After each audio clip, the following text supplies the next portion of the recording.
All right, sorry about that. I got locked out of my room. First time ever. Chloe still with the shovel. All right, so questions on the existing homework, the particle system or the redos? Yes. So I would like, this is a general perforce question. I would like to scrap what I've done so far in the particle system and start from scratch, or like branch and try something different. You really want the word branch? Or like fork, whatever the word is. Yeah, fork is operating system. All right, so Yeah, I don't know. would just re-grab the basically what you do is this. I'm gonna explain how to do this. You can do it. You can do it. So what you're gonna do is go to your reference directory, and it'll be a clean copy of game particles. Mhm. Check out everything on your local drive, copy it over, and check it in. Oh, And then guess what? You're back to ground zero. Couldn't you also just go to your history and pull the latest revision? Kind of. Yeah, but you have to make sure you're in the right directories and synchronize and all that other Yeah, I stuff. did that for PA7. what if I want to grab like the part where I've already done all the doubles swapped out? Copy to a separate directory and bring it in. I remember I did something wrong now. So I get that revision, put it somewhere else. Yeah, Bring it back to ground zero. Check it out and then move your doubles into it. but like Wait, what? make a copy of your stuff and save it off so that file by file, you can Exactly. pull files back in on top. So it's like check out, clean from reference, sorry. Save copy, check out, Okay. clean from reference, All right, file by file, bring it back in. for the students who are online, they're like, what the hell is going on? All right, so For the record, the reference doesn't have the particle system. It stops at 7. it should. Let's take a look. You might have to get revision, Oh, no, it's there. yeah.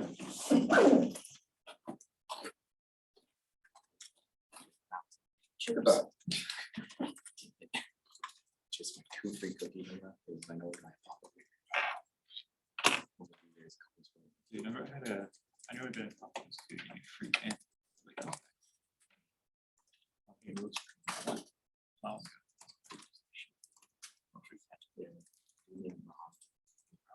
You like So I should drag and drop. You know, from like years. I Like, what do you know from? literally went in there and knocked off. He's like, hey, what's up? So I should check out my version of game particles, right? Yeah, you basically just pretend you're. So I checked out my version of game particles. Now do I just like drop in the reference one and let And then you it just overwrite? pretend that's your check-in, yeah. Yeah.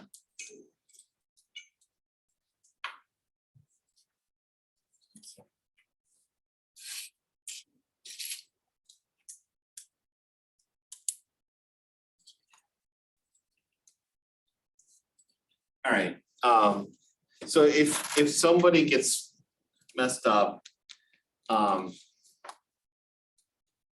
this is how you reset it. You have your game particles, right?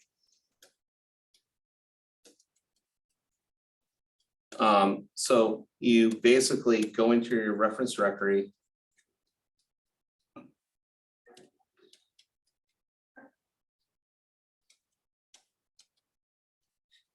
Right? Check this out. Copy this over to this and submit.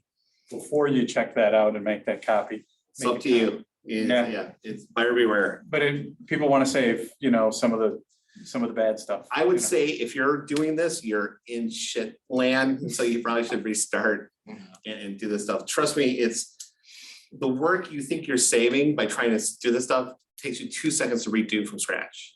Yeah, no, I'm just like, every time I built a problem, tried to fix it, made it worse. I'm like, we're done here. Yeah. Whole fucking. All right, so questions on PA, at some point, my professor friend's gonna come because I have also his keys. So we have this key problem, which is hilarious. All right, so questions on the particle system or on the redos. PA 1 through 8. I have a quick question about PA eight. I saw that in Piazza, you said it was due Thursday. Do you mean like today or like? No, I'm sorry, it's due Saturday. Saturday, okay, Yeah, all right. Saturday. Oh, I'm sorry, let me correct that real and the quick. optimization report, whatever, is that, Okay, let me go through that. Oh, yeah. Do we have?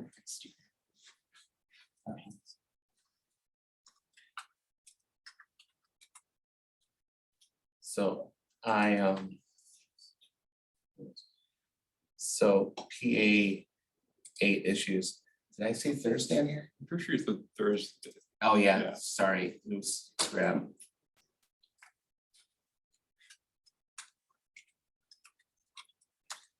Sorry, is it June? I think it's 3rd or 4th. And that's the last time anything is good for a regrade, right? That's just for the redos.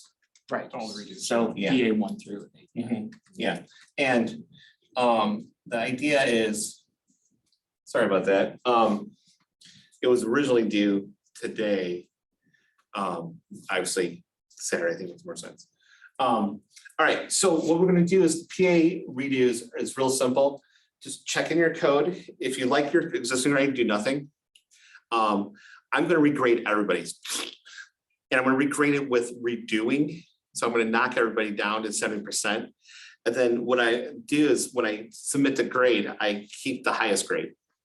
So if your first one was a 10 and your second one, you're like, oh, 10's perfect. I mean, also you get a 70. My script will say, oh, keep the 10, throw away the 70. So you will have a redo grade. Don't freak out. I take the highest of the two. And that's for all PA 1 through PA 8.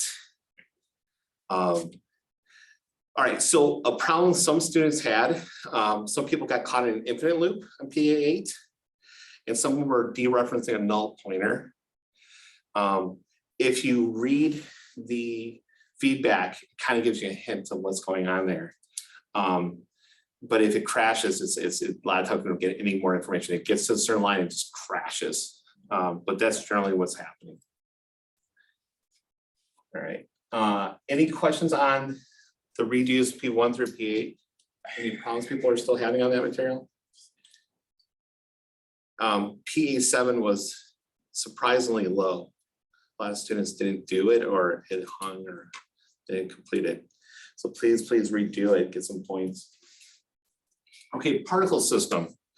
The particle system, we're gonna have, this is gonna be due Thursday next week, so 1 week from today. And what we're gonna do is, there's gonna be 3 ways I grade it, right? Three different modes. The first one is debug. I'm gonna run your system in debug, and I'm just looking at it, exits, cleanly, right? So this means no leaking. It shuts down. So it doesn't leak any memory. It goes through the stuff. So what I'm looking for, and it's really simple. And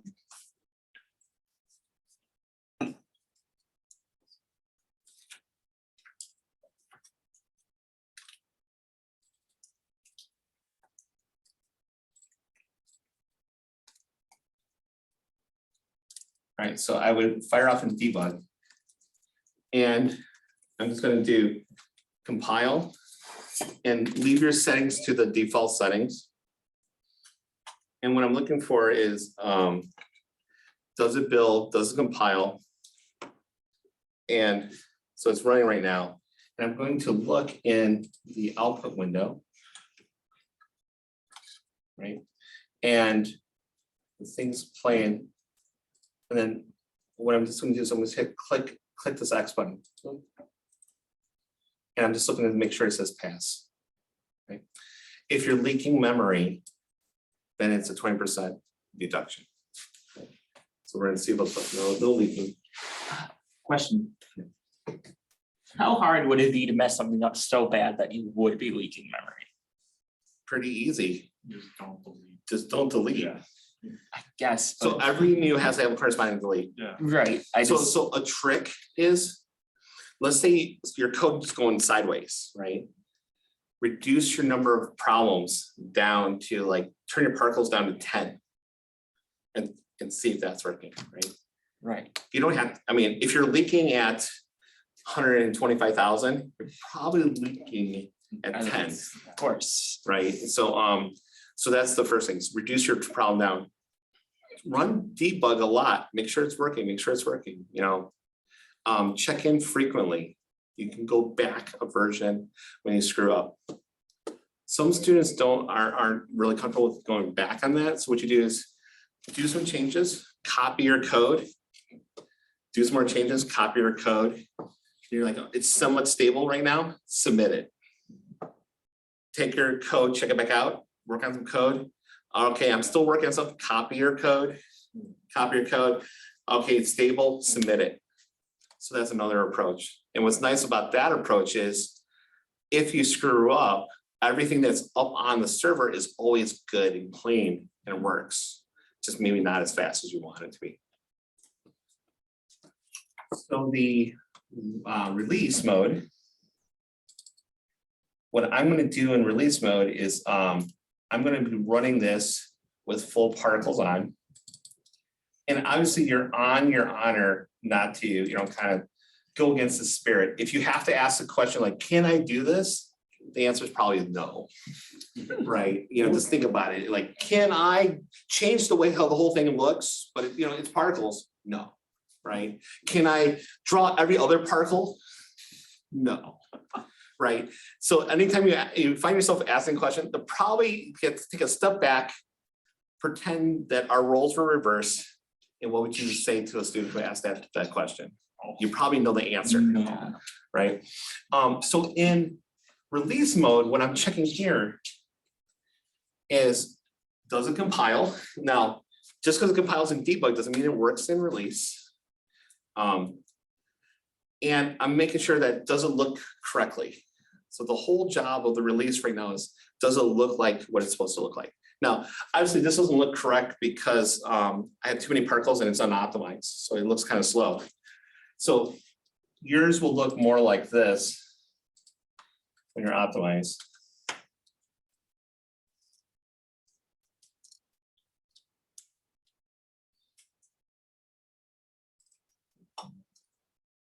And it starts going this thing, paper towel roll. There you go.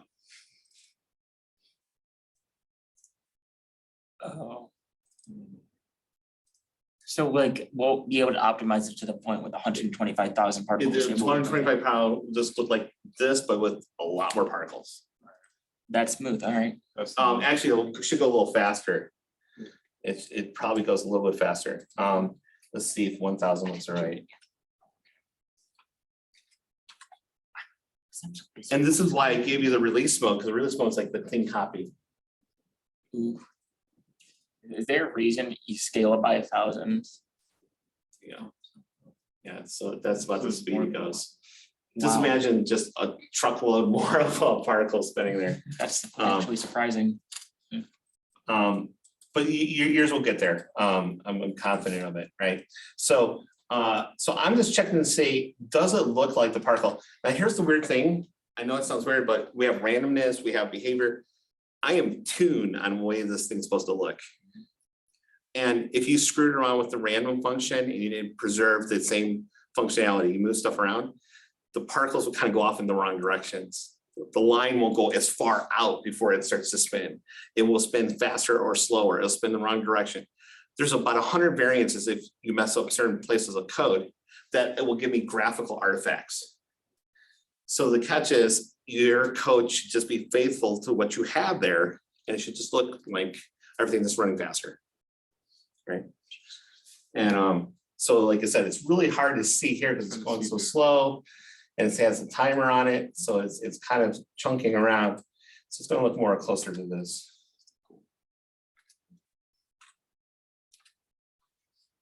All right. What's the deduction if you've got a math error? I mean, to my eye, I don't know, If it's wrong, you know, it depends how wrong it is, right? It's like, you know, oh, when all my particles don't move, it's a math error, right? I'm not gonna give you a quantification on it. What I mean is, to my eye, it looks okay, your Yeah, eyes if it too, looks mine's not. reasonable, Yeah. but you know that if you change the behavior, right? Just don't change the behavior. You're optimizing, you're not changing it, right? It's basically everything in video issues. All right, so now let's say here, we're running this, right? And every person has a different graphics card. Some people have big towers that have these really, really strong graphic cards. Some people have these low power efficient laptops. They have a slower graphics card. And so you might, like one student last year, like it's like, oh my God, look how much faster it is. They did 2 changes. And they got like 8 times faster. They like changed it from floats to doubles and something else, or doubles to floats and something else. And all of a sudden they got 8 times faster. I'm like going, it's not 8 times faster. You know, like there's like no way, right? Well, it turns out they just have such a smoking graphics card that just switching it from doubles to short, you just half the amount of data. It was in cache on their graphics card. Their graphics card ran so damn fast. It's like, holy crap, that man, this thing is like screaming, right? And so they're like going, I don't have to do anything. I did 2 changes, I'm done. And then they get graded, like, what the hell happened, right? So to kind of help you do this, I have, how I'm gonna grade this is everybody's gonna run. So I grade and debug, does it leak? That's it. Compiled, it doesn't leak. Release, does it look correct? Then I go into this last mode, which is graphics off. And when I turn off the graphics, I just flip that bit. It's going to send everything to the graphics card. And the graphics goes, thank you, and then does nothing.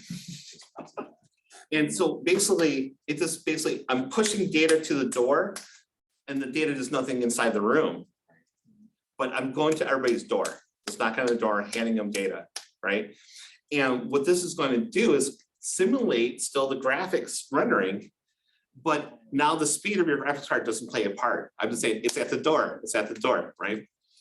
And this is the time I'm going to measure for speed. So right now it's at 60, 58, 55, that's the speed of it. So your time, let's say your time is 30. And I measured 60, so it's 60 divided by 30, you're 2 times faster. So if you want to know what your machine will do, you get a really good estimate is go to the debug, the release, the reference directory, run it in CPU off, and say what that time is. Write it down, then go to your working student directory, turn the graphics off. And what is that time divided to? And that gives you a ratio. And that ratio is pretty close to being it. When I switched to this, I had one student, this poor girl was like, Mike, I'm not getting any optimization. She's done every trick she can think of, right? And she even goes to, Piazza, like any other tricks, right? And she's like, I'm only 1.5 faster. And she had such a dog slow graphics card. She wound up winning the whole class. Because her, she keeps optimizing like, oh my God, I'm slow. Oh my God, I'm slow, right? But her machine was so slow, she didn't see their speed improvements. So then when I tested it, like, holy crap, you just beat everybody. Here's the pot noodles, right? So, so that's why I went after this mode here to help you see what your real performance is. On this stuff. So now before I did this, my laptop card is a good card. It's NVIDIA, but it wasn't as strong as somebody's gamer PC graphics card. So all of a sudden they went slower on mine. They're like, no, it's slower. How's the test machine slower? But as soon as I went to the CPU, the times were the same. So the times regardless of the CPU will be. It should be the same. Performance So you should change. have the same relative. You're still gonna have, to be technical, Yeah. your PC has a slightly different cache than my PC. So there'll be a little bit of speed difference, but you're gonna get about the same ratio. All right, So if you run it on your computer. You run on your computer and you get 5 times faster, Yeah. you probably get around 4 or 5 times faster. all right, that's, You might even get 6 times faster on my machine. Right? But you don't get that poor surprise that that poor girl had, which I still feel for her, because she was just in despair. And I'm like, oh, you won the pot noodle, so it was like the shock and awe of it. So That that's time how, you ran that was like 60, that was the total in release? yeah. Total release on this machine, this desktop machine. Right? Yeah. It doesn't matter what your number is. Your number could be 300. Now, when you run it on, when you optimize it, let's say it's 300 and you get 120. So it's 300 by 120, that's your ratio. Right?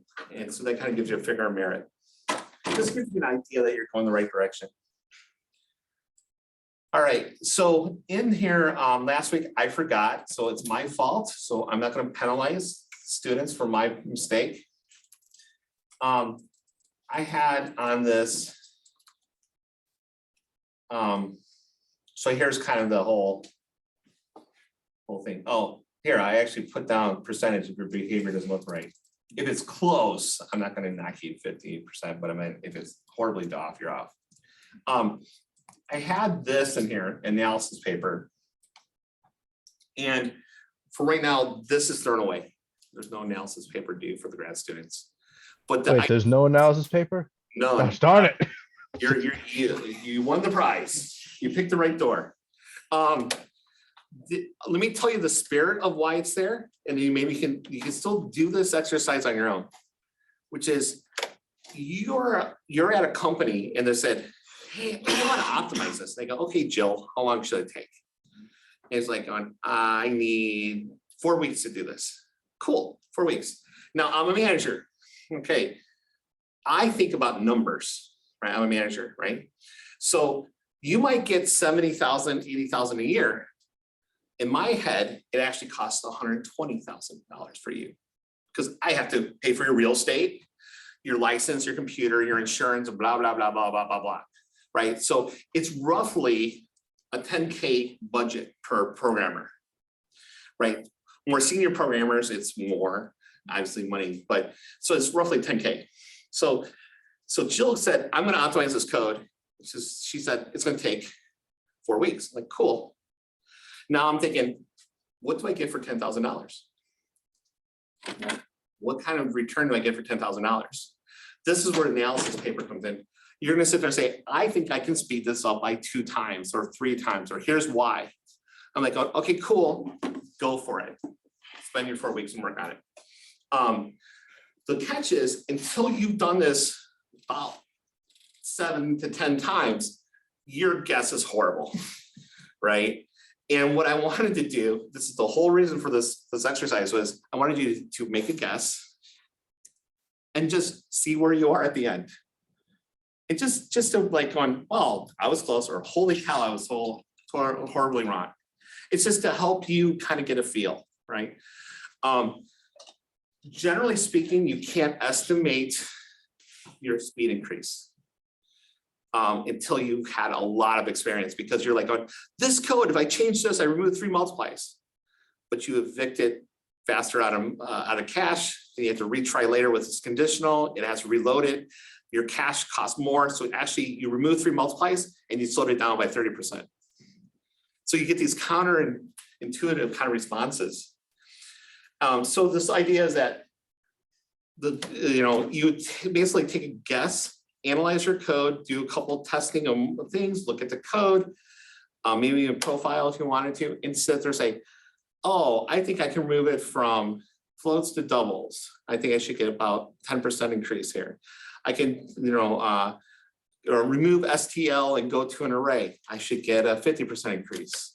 Oh, I will add SIMD. That should give me another, 50% release. But if you think about it, SIMD gives you 2 times faster. 2 times faster of the math.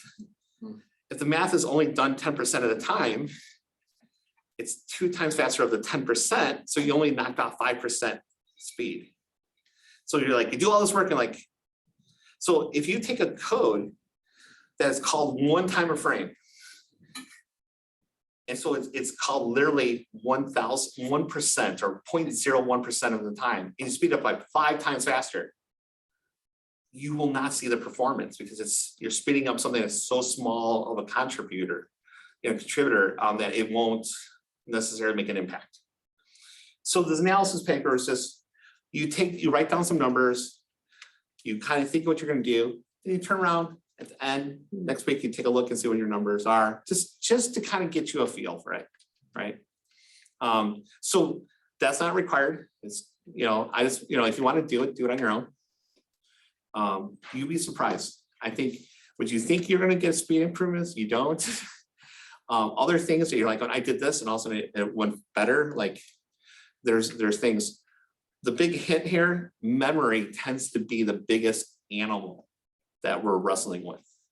And if you look at all of our assignments in every week, it somehow deals with memory, right? So let's look at PA2, which is hot, cold, cache. How much data can I put into cache? So it's memory. If I can shrink the memory, I can get more in there, I can run faster. Memory system, right? Literally, we're making Malkin free, which then are instrumental. That's the 99% share in new and delete. So if we can make Malkin free faster, we can make new and delete faster, so then our code goes faster. Right? So every Malkin free, we are getting 2 times faster. RVO, return value optimization. We're removing all those temporaries, we're getting another 2 times. And removing the casting operators, right? To that template trick to prevent implicit casting. That really is not gonna get much of a speed increase because you're on an Intel or AMD processor, which is very friendly to conversion. But boy, if you move over to the PlayStation 4, night and day difference. If you go on to IBM Blade servers, 9-day difference. So that pays off in other architectures. It's a good practice to do, right? So you can see each of the steps here somehow has association to memory. So your particle system, if you reverse it, where's all the news and deletes being allocated? Do they need to be copied? Do we need to be an STL? Right? I was having a discussion with another student earlier today, and we were talking about it, and I said, why do we use STL? What's the big benefit of STL? Is it creates a data structure for us that's kind of robust and kind of works, right? So what's nice about it is like STL vector. It's an array. It will auto grow or shrink, and it will automatically delete itself. And you don't run off the edges. So STL vector is nice. STL list, it's a linked list. It does insertion and removals and all this stuff. It searches, you can sort it, all this other stuff. It's based on a linked list, and we can get some trees and all this other stuff. Well, what's nice about our particle system, we know the upper limit. There's 125,000 particles. Why do we have to add one and add one and add one? We know there's 125,000, so maybe we can reserve 125,000. So just going from list to vector should speed it up hugely. Then once you realize I'm in vector, do I even need to be in vector anymore? I'll just go into an array. Then it's like going, why do I have to delete this array and reallocate the array? I'll just reuse the array. And suddenly you just remove probably 125,000 news and deletes times 3 or 4 per loop. And that might give you a 2 times performance increase. Right? So that's really the catch. So that's what the analysis paper was supposed to do, but I think maybe it makes more sense to actually do it as a personal exercise instead of a formal exercise. But I do need to see your logs. So as you're doing it, I'm going to be very suspicious if suddenly all your changes coming on the last day and you're not working on it continuously. It just says, please scrutinize me, please check me, because I don't think I'm doing the work honestly. So this is more of an Aruga horn to me saying, hey, look at this student deeper. So don't be in that category. All right, so particle system, it's due next Thursday. And at class. So class time. So class time here is 5:45 or 6 p.m. CST, standard savings time, right? So 5 45 CST. PM, right? And this is the particle system. And what you have to turn in there is the PDF and the logs. There's a file name for the logs, right? A standard file name you want? Anything, as long as I can find it. Just say logs there, whatever it can be, you know, text file or PDF, whatever you want to do, but the PDF, this is a submission report. And make sure that it compiles and runs, verify it. Okay. So this is Thursday next week. Okay. So Friday is exam day. So it's 7 a.m. I'm going to give you an exam and it's due 7 a.m. Saturday. You have 24 hours to do roughly a 2 to 3 hour exam. Right?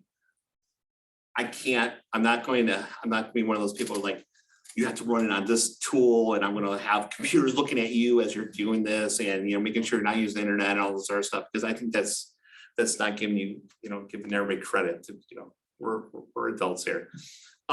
So clearly, you can use your compiler, right? You can look up, you know, like commands, like, I don't know how quick sort works, if you have to use quick sort or whatever.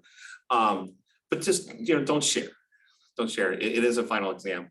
And this exam here is very, very, very representative of what you've done before.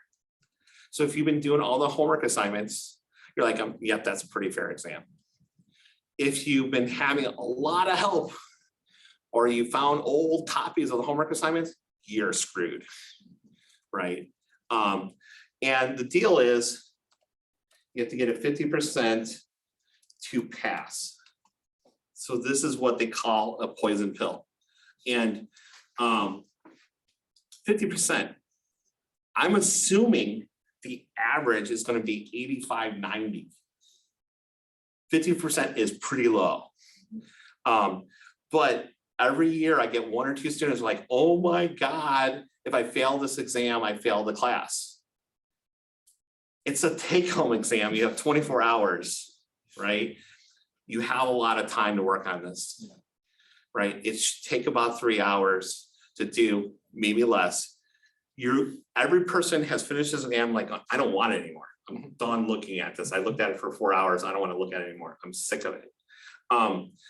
You have 24. So if you want it, you know, knock yourself out and do it as long as you want on this. Like I said, if you've been doing your homework, you'll have no problem with this assignment.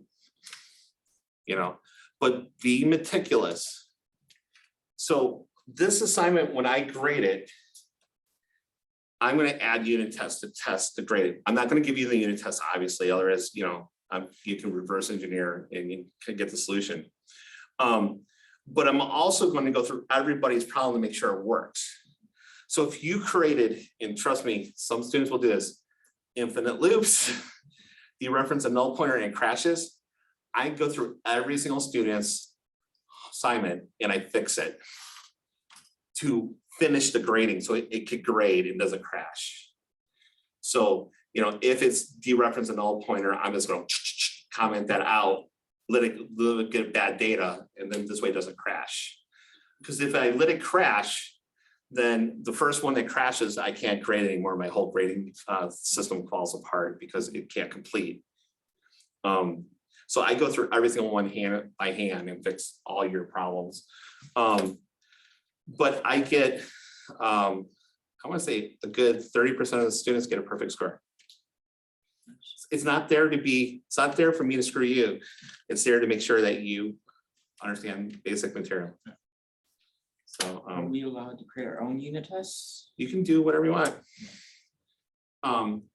The documentation will tell you exactly expectation. And if it's not written in the documentation, don't assume I'm going to screw you. So like, give me an example of this. Delete a node. The node will be there, right? You don't have to sit there and say, is possibly the node not there? The node will be there. Or What if I gave a pointer that's not null, but it's a bogus pointer? It's gonna be a little more straightforward, right? So you should be able to navigate through that. So what I'll do is I'm going to shoot a Piazza post saying, hey, I'm releasing it, push it to everybody's student directory, and you're on your own. Then at 7 a.m. the next day, I'm going to shoot in and put in everybody's student directory a little text file saying time's up. And this way I have a watermark. So if you check it out and change it after that watermark, I can tell. So I look at the change list, I'm like going, oh, you know, start multiple changes by a student. My marker says time's up. And then if I suddenly see it starts saying more changes on Saturday and Sunday, like, oh my God, I forgot one thing, and they fix it on Sunday. I'm gonna go back to that timestamp. So this way everybody is dealing with this fairly. Like I said, 2 to 3 hours, not that bad. It's just gonna feel like a PA. Feel like that's like a normal PA. So any questions on those two parts of it? The pot noodle sitting in my room right now. Right, so you know, I have it. It's I think it's curry flavored pot noodle. I think it's or is it Bombay Bad Boy? I think it's curry.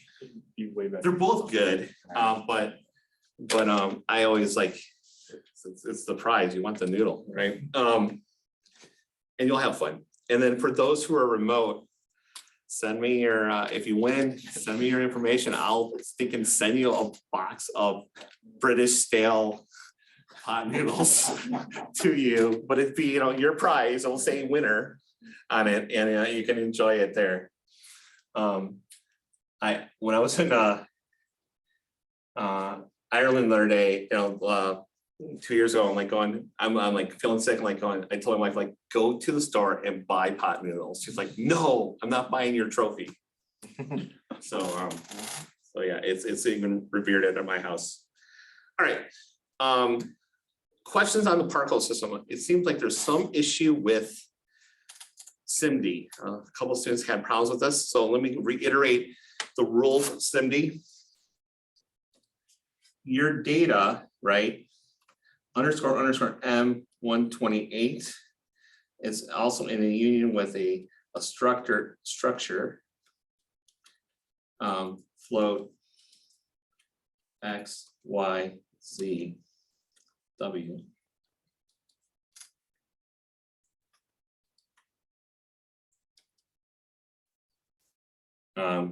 Hey, sorry, can I take you back to a particle question Yes. related to that? Are the vectors all just three-dimensional points? Does the W in the Yeah, so- vector ever matter? Yes. It does. Yeah. Because when you do the transforms, that adds skew and perspective. All right, so this vector here, if you declare it on the stack, you're fine. You just go vector V, and this is aligned, right? How do you test for alignment?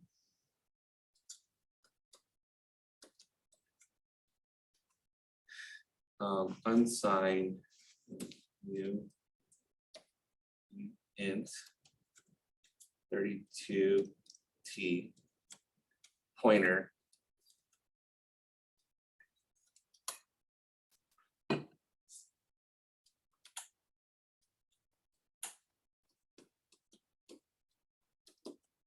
That's how you test for alignment.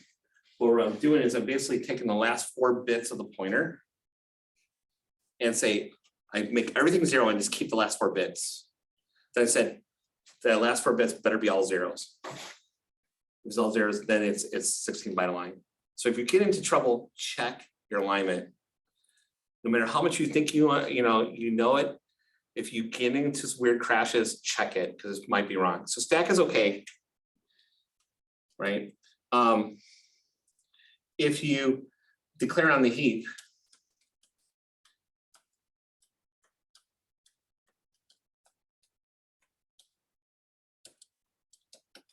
you need to make sure you derive from a line 16. So make sure you derive from a line 16. That will guarantee that your heap is aligned. And is there data that you can put in there that will screw that up so that no matter what, it won't align 16 because you're too Yeah, if you wide, screw up this structure. right? Or like what about a line 16 on, say, the particle class that has a bunch of those vectors? I would not ever do that. It would never be in my vocabulary. I would only align vectors and matrices directly. And I'll explain in a second. All right. So now let's say you have this vector in particles, right?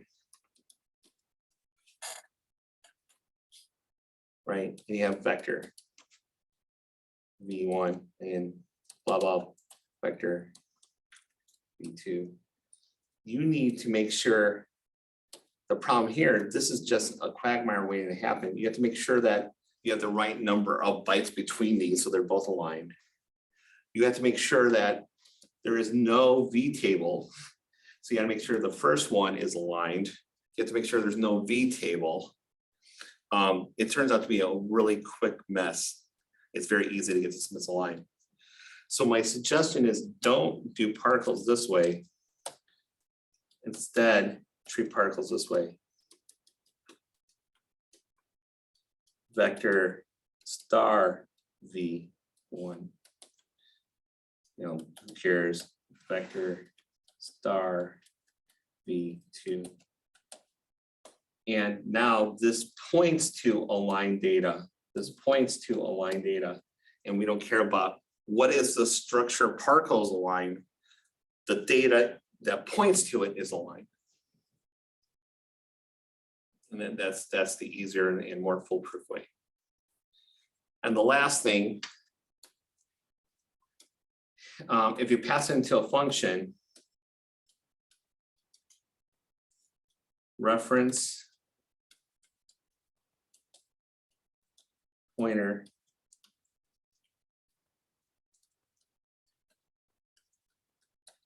value, right?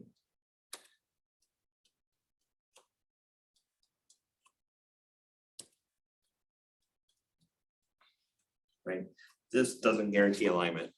Can we go back to the vectors and the pointers coming out of the structure? So you've sort of recommended, or if you have a contiguous memory structure that all your particles are in.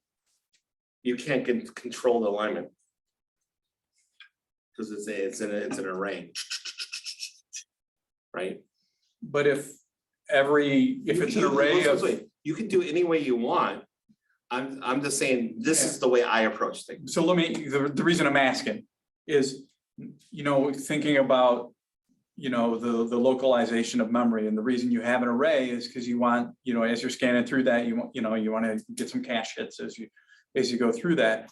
But your pointers are off of that in some other memories somewhere else. And does that make it cache worse because you're pointing out of your? I don't think you're going to get caching at all once you do an array of particles. I think you just threw away the cache idea out the door. You're not in hot cold, because look how big the particles are. Particles are huge, right? So the particle size is just huge. That's a lot of data. Okay. You are not near hot cold, right? And there's no key, right? There's not like, we're always searching through a linked list to find a certain key. There's no key. This is your data. How small do you have to be to get like the kind of hot cold benefit? I mean, just 4 bytes or, Well, it depends what you're putting in here. You're not going to get it from this. Because this right here here's 4 floats, 16 floats, 2 floats, 16 floats, 2 floats, 8 floats, 2 floats, 4 floats, and then 16 floats. And then every time I'm saying floats, boom, boom, times 4, times 4, times 4. This is a pretty hefty data structure, I would argue 16 times 4, 64 times 4. This is over 128 bytes. Right? You're kind of falling out of that magic secret sauce of 8 lines. 32 bytes you get in the cache, maybe 64. We're at 128, you're out of cache, there's no question. Doesn't mean you still not get the benefit from walking in linearly. You just won't get the free hits for the cache hit. So I would recommend doing the pointers if you are doing a line, right? Second thing is if you're doing SIMD, make all your data aligned and just go here and say, hey, Herb Sutter, save me. And it's like, what do you mean save me? You're like, well, I'll go to code gen and say, enhanced instruction set, thank you, Herb Sutter. And all of a sudden now I get 80% SIMD with a click. I'll take that trade every day and twice on Sunday because like, that's a freebie. If your data is aligned, right? So that's one thing here.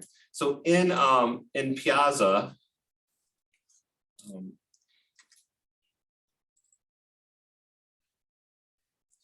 I got really good performance.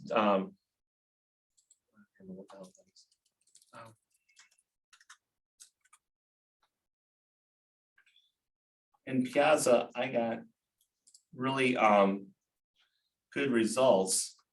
And this is what I did.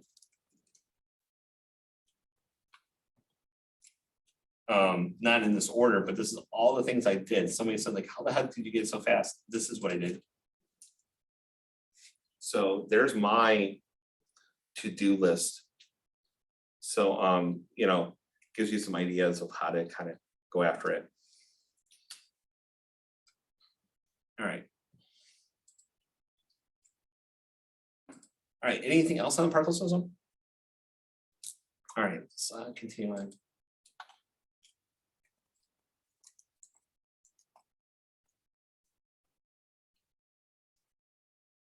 So I guess for like the particles, so the log portion, I'm kind of trying to figure out how, is that like auto generated again? Because I forgot exactly exactly how that works, like for the logs PDF. The logs PDF, right? You're talking about how to create the log. But yeah, because I guess Every time you check in something, tell me what you did. I give you sample logs. So here's a sample log. Right here. Change this number and what you did. oh, okay, so we just have to put something like that in the PDF Yeah. form. So what I want to do, and the way it was easier for me is every time I check in something, I just fill it in. Then you can go to your you can go to your let's see here.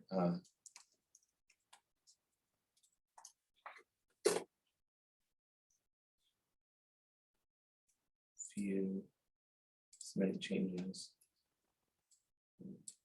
So here's the changes, and then you can literally open up your change and see the description, and you get the change list number.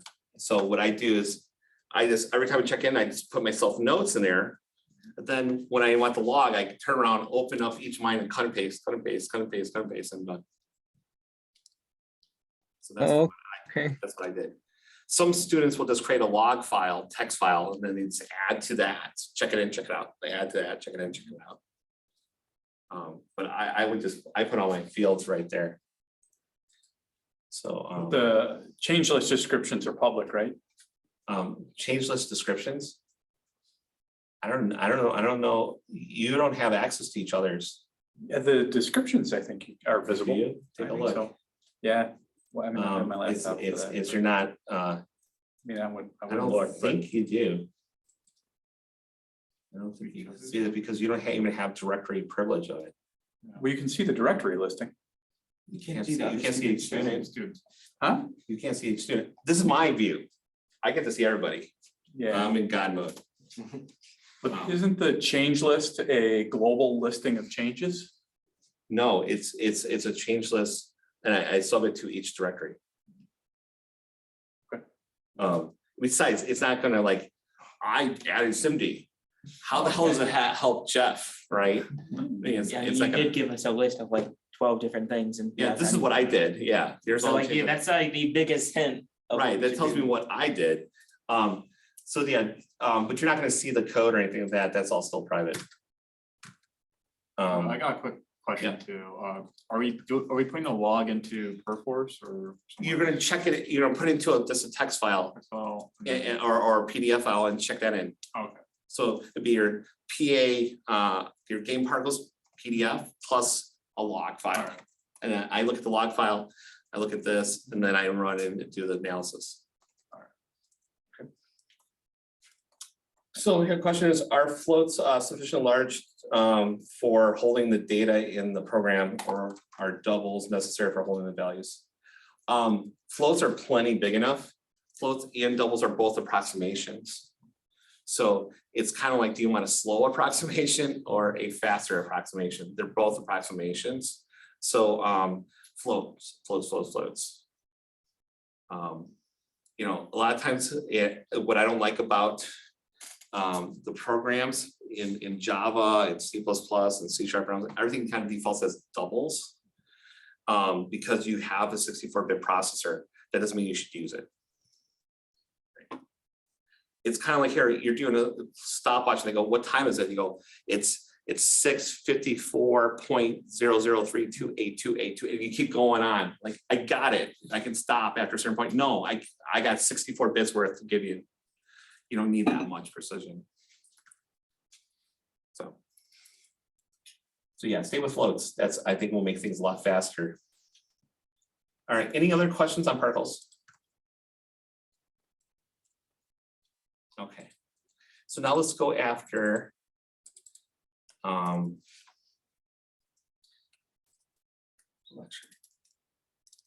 All right, so what I'm going to do is do a quick review and then get into the new C++ that's coming out.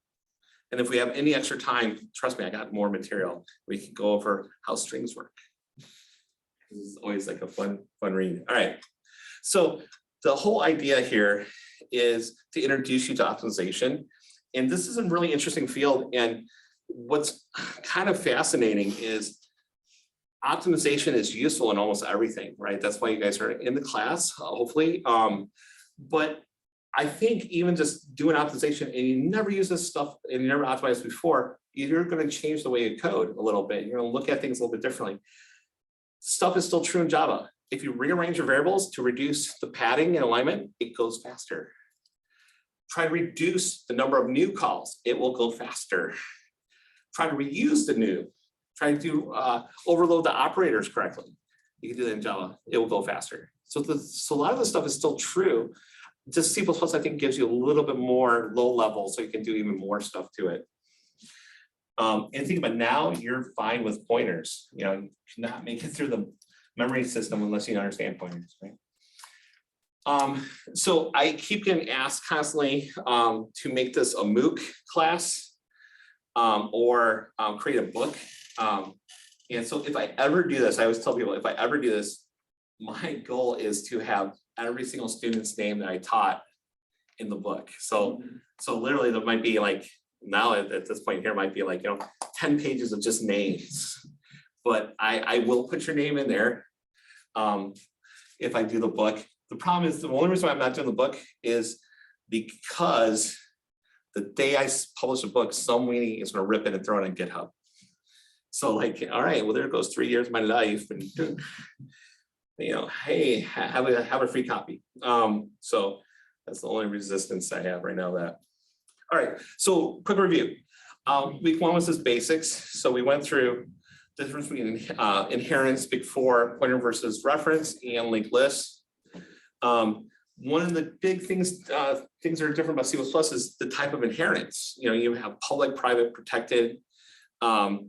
and these give you different accessibilities, and that's really neat because in Java and C# you only have public. And gives you a little more latitude, right? So you have scoped variables within a class. This is true with all languages. But C++ adds protected and private, which is kind of nice. Big four. It will always be defined. So the compiler is going to choose the worst scenario. So just define it, right? So make sure when you define it, always define it. I get in a habit, I just write all four every single time I write a class. And then if I want to, I always try to get away with like going, I like your copy. Because if you do default, that gives a little bit of a flag to the compiler saying, we trust you, go as fast as you can. So default isn't just do nothing, it also has a little bit of a hint. I realized when I create an empty class or initialize everything to 0, and then I use default, the default runs a little bit faster. And I don't know why, only thing I think is it's a hint to the compiler, right? If you're never using this, then don't use it. And there's a whole kind of treatise that says that whatever you do to the copy constructor, you do to the assignment operator. They seem to be buddies. If you're going to copy one, you can copy it by doing the equal sign, or you can copy a construction. So you both delete them or you both implement them. So is the default constructor that just a mem copy? Default constructor does nothing. Sorry, the default copy constructor, This copy constructor is a shallow copy. but it's like a mem copy, so It's a shallow copy. so it's just member wise. Yeah, it's member wise. So it doesn't, if you have a pointer, it doesn't move the contents of the pointer and do a full deep copy. No, right, but Okay. It's the compiler's prerogative of how to implement that. Okay. If the compiler sees that your data set is 200 bytes, it might not do member copy each element. It might just do mem copy. But if it's only 4 elements, it will probably do member wise copy. Okay. The compiler has the prerogative to do, all of the contract, the compiler says it has to work. And so it kind of does its own thing. Generally speaking, I almost never do default copies. I take control of it. Because what happens if you're trying to do an assignment to itself? Right? So especially if you do an assignment with a deep copy, it has a new, then if you copy it to yourself, you just leaked, right? And you want to have control. So I never do default copy or assignment. I only do default destructor or default constructor. That's the only place I ever do default. Otherwise, I do it all myself. But if you define them all, and the other thing is you can define it yourself, then you're in control of it. And so as long as you define in default, delete, or literally type it in, you will speed up your compile or your performance, because the compiler knows what shortcuts it can do now and doesn't have to assume the worst. So in a couple minutes, we'll see what C++11 it actually has 6 of them. All right, references are pointers, right? A reference is a pointer. The difference is when we see the word reference, it's really a read-only pointer, which is constant. P is a constant pointer, right? So a reference is the same as that, but there's one extra caveat. R will be always valid. P still can be null, right? So when you get a choice, always choose reference. When it has to be dynamic, like you're in a linked list or something that's changing, use a pointer and try to add as much constants as humanly possible, right? This is the first question. If you go for a C++ interview, they'll ask you, and if you get this wrong, you're done, right? All right. And underneath the hood, they just have arrow versus dot. The secret is in Java, you've been using pointers this whole time. They just call them references. You've been using them. So you're not that far away from it, right? Week 2, we went through alignment, padding, cache, and hot cold. So what's the alignment of this address? We look at the last couple bits. Here's F and 4. So we have 2 zeros. So we count from here, 1 0, 2 0. So we have 2 zeros. We also have 1 0. We also can close our eyes. So it's 1, 2, and 4 final line.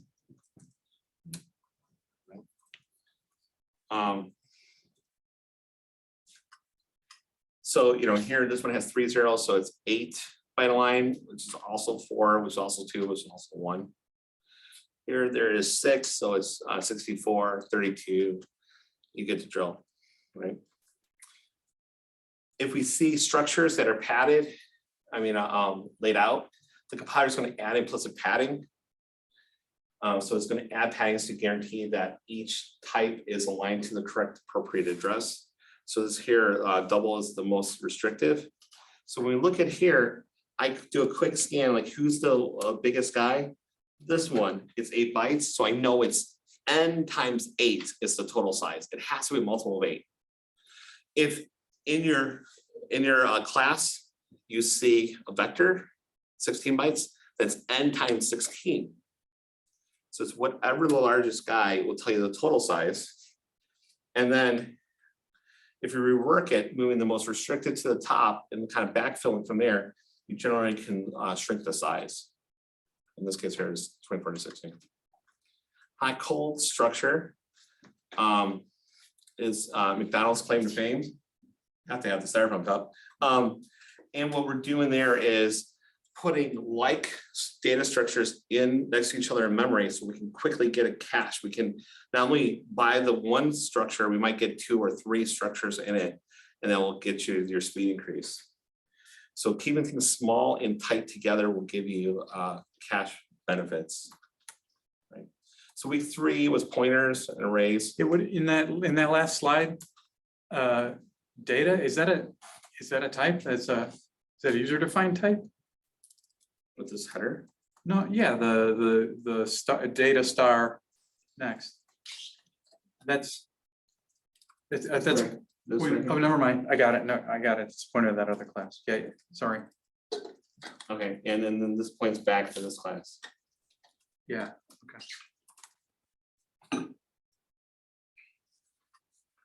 All right, week 3, we went through pointers and arrays, and we kind of got into the memory system. So remember array, the key is an array. It's this address right here, this variable here, A, is the literal side address where it starts. So the A is the literal size. This is, address where it starts. So this is going to be the address times 3 times size of int. Pointer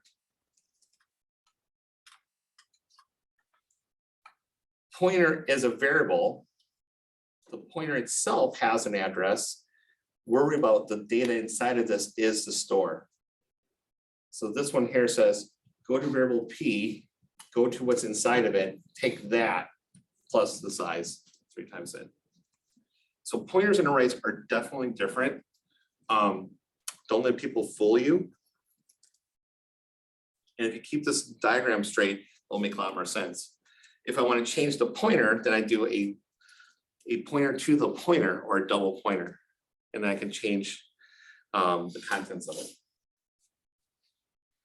Pre-increment, you prematurely modify the pointer. Parentheses do nothing. Post increment, you dereference, then you adjust it in post. Parentheses do nothing. So the key there is just remember the parentheses do nothing when you're doing pre or post. You just kind of keep that in your head, you got symmetry there. Right. And we did memory system where we're allocating, trying to find an empty block, so we kind of look through all the linked lists until we find a block that would fit. We take it. When we remove it, then we basically link the three blocks together, and then we're next to each other, we coalesce. So we went through the learning system pretty deeply. So week 4, we went into big 4, again, we can't do that enough. And we then started introducing const. And what we want to do is put const everywhere we can, because that gives a hint to the compiler that it's read-only. So it only has to read it once, and it knows it never has to check the value again and reload the value. So it can just use it in a cache fashion. These are the same. These are the same. This is an error, right? This is a const method, right? This is returning a const, and this has a lot of changes on it. All right, when you're dealing with pointers, strings, this is a literal store.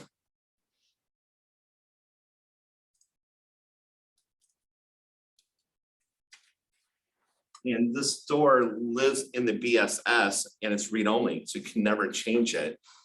So add a const in front of it, so it's indicating you can't change that data.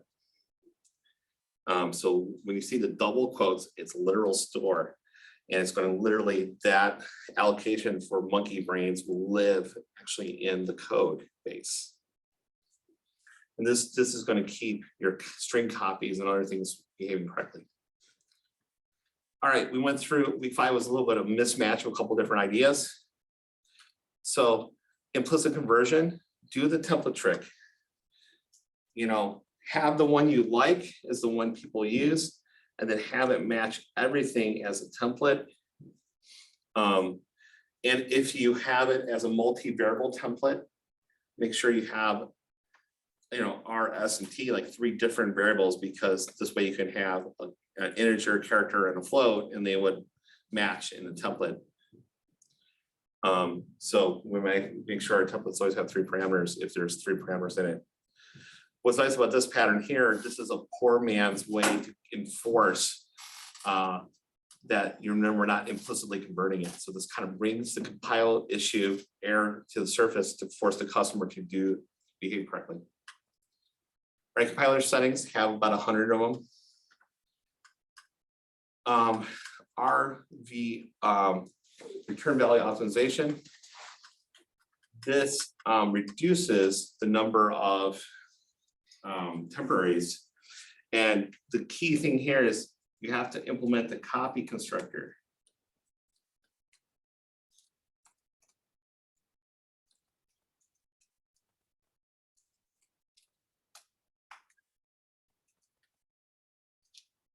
So you need to implement this.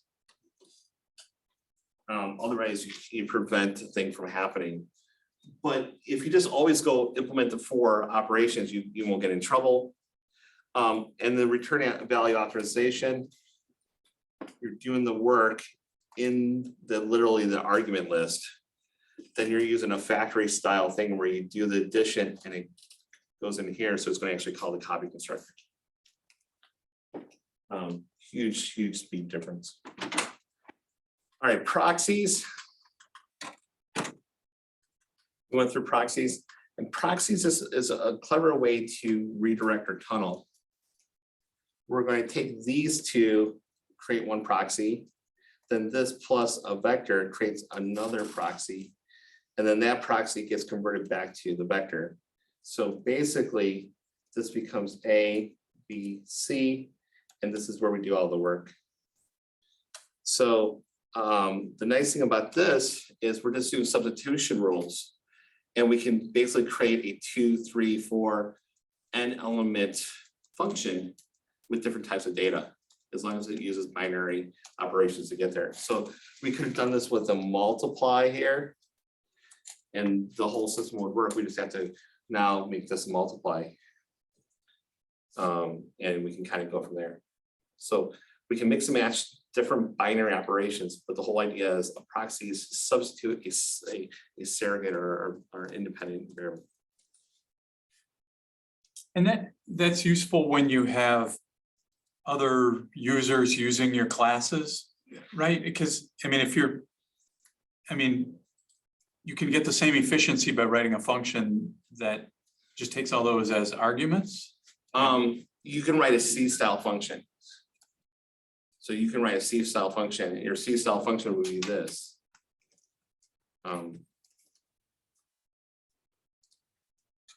You can write this into, right? And then the function does it all. So if someone, say, was controlling the code and could do whatever they wanted, and they had to multiply 5 matrices together, they could just write a function instead of. The do all 5, right? Yeah. But what's nice about this is, as your code changes, this still works.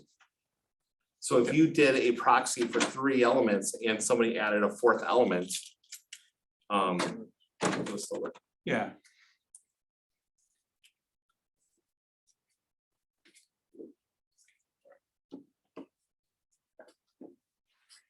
So week 6, we went through SIMD. And what's nice is that the SIMD idea is in multiple processors. It's unique to the language, right, to the processor. So this is Intel SIMD. There's also SIMD for the ARM processor. There's also a SIMD for, MIPS processors and other things. So they all have kind of their own little thing. So if you're depending on what processor, and you can use their SIMD and kind of get this advantage. So you kind of see this is like pseudo machine code.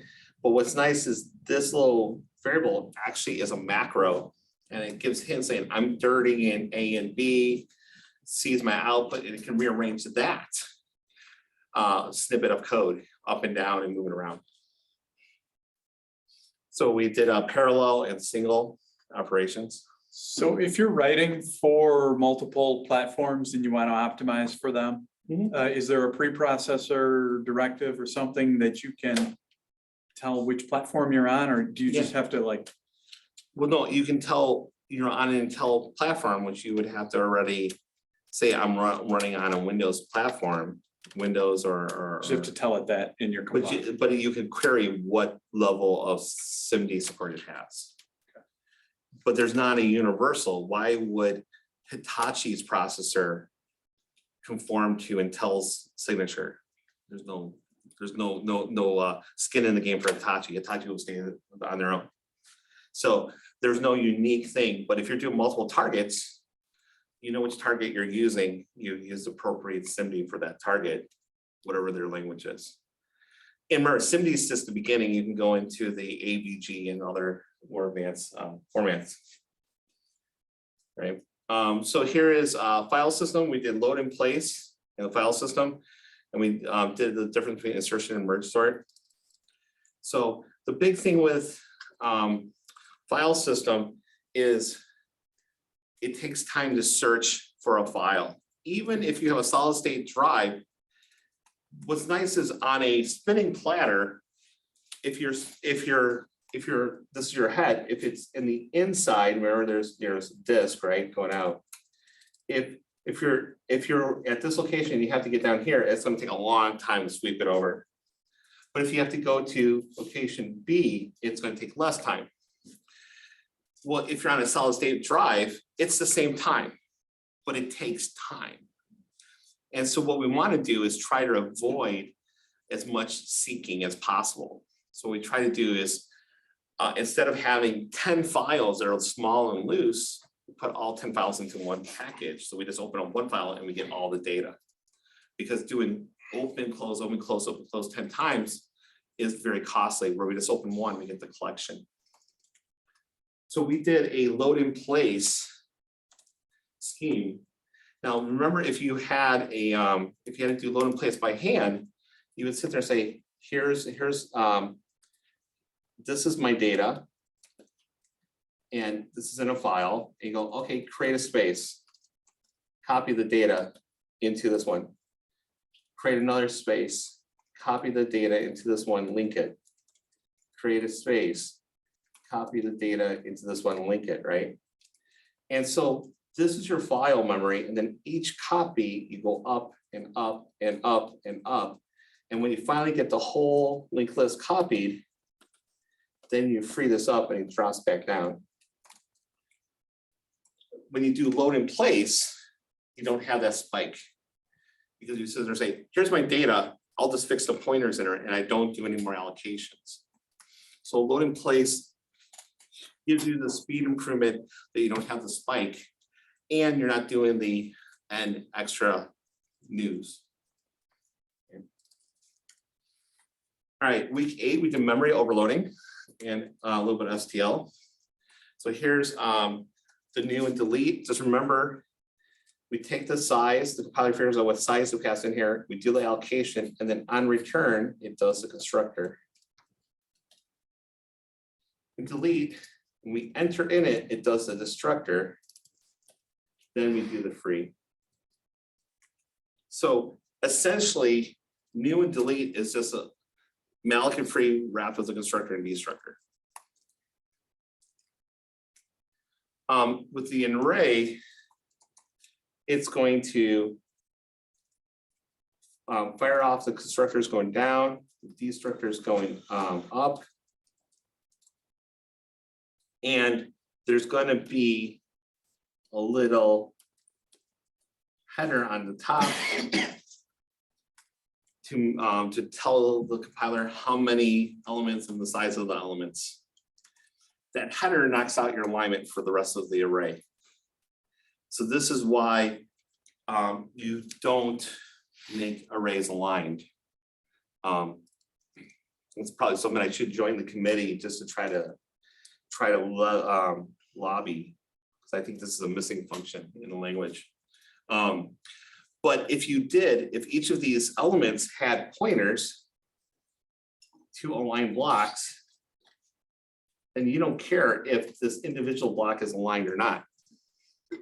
And that's the advantage of doing a pointer to your vector. So you can still declare it an array and you don't care how the individual bricks are aligned. All right. Is that, yes? is that header of a known or published size that? No, it's different per compiler. Right.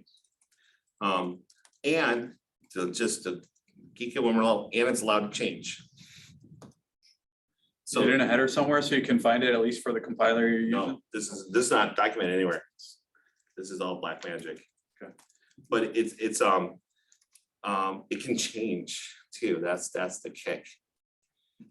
This is an implementation detail. What the compiler teams are on the hook for is I return you in an array of objects and magic happens how they get it. There's no specification. And technically speaking, the header can even be at the bottom if it wanted to. There's no, it can be disjointed. It's the compiler team is just on the hook to give you an array. That's it. So the best thing is when you do a dynamic array, don't worry about alignment, or don't find a reason to rely on alignment, because alignment will probably give you trouble. STL, learn exactly what is happening on STL. A lot of times there's grow, there's move, there's new, and deletes that are happening all over the place. And this is what generally makes STL slow. So even with that, you can use STL very smart, very properly by just understanding the limitations. For example, just say in reserve, drastically improves the performance.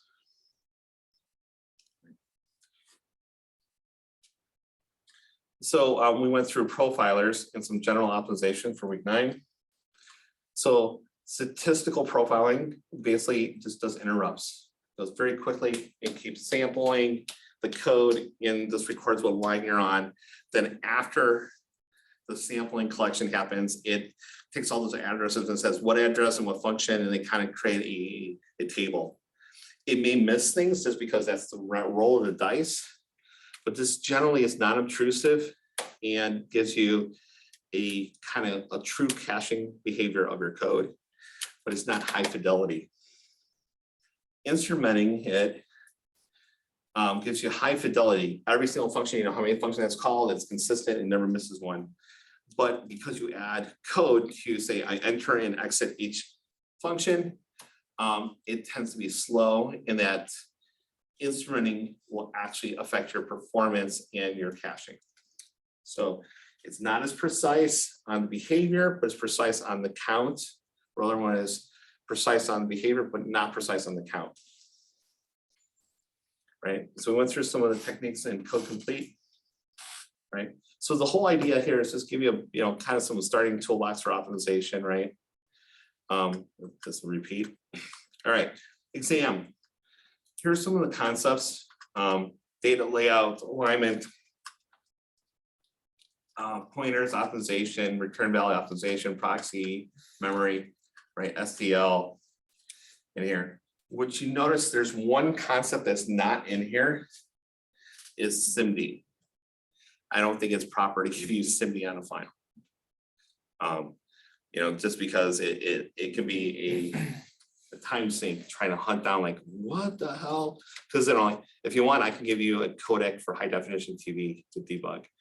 And it's actually a really neat exercise, but you will probably spend 20 hours finding all these weird esoteric shift and rotate functions and SIMD, and I don't think I taught you anything. I just taught you how to Google for a long time. So so no SIMD on the final. The final will have also mixture of the basics material, right, in there. So, you know, anything that was in the basics, not including the extra credit. Right, so so you know, just understanding how the V table, but these are all kind of historic things that you use anyway. The V table, pointers, strings, sort, templates, stuff like that. So you know, basic material.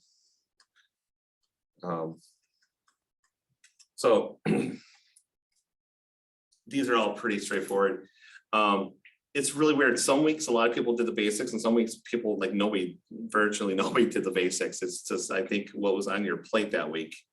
But definitely glance over the basics if you haven't before, or just be adaptive. So when you see something that you haven't done in the basics, you'll be ready to kind of attack it during the final. Right. 3 hours, shouldn't take that long.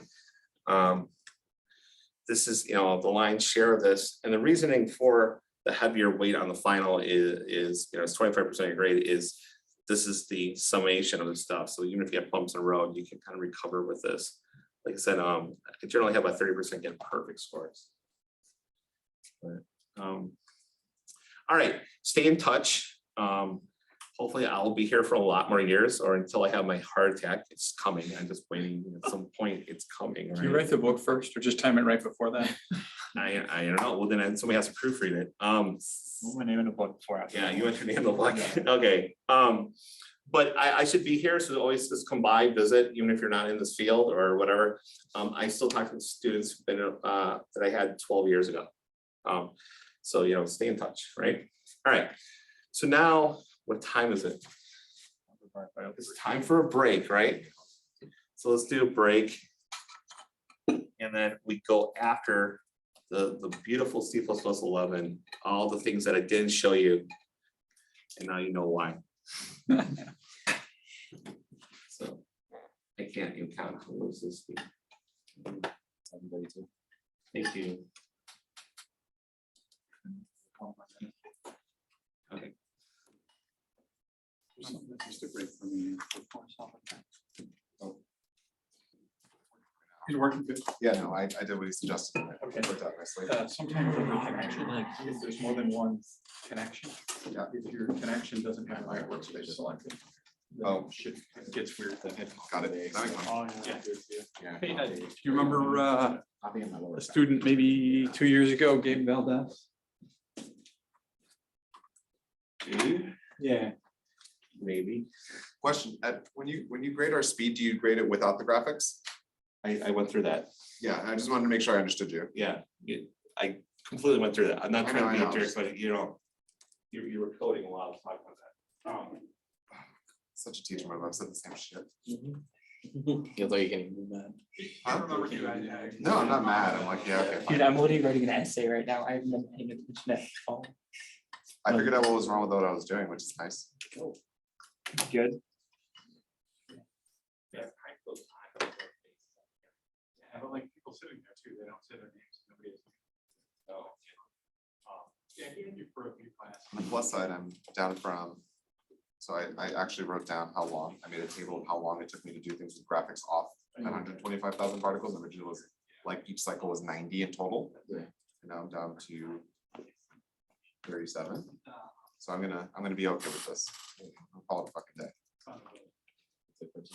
Probably. I was like stressing earlier. I'm like, oh my God, oh my God, oh my God, what do I do? Right.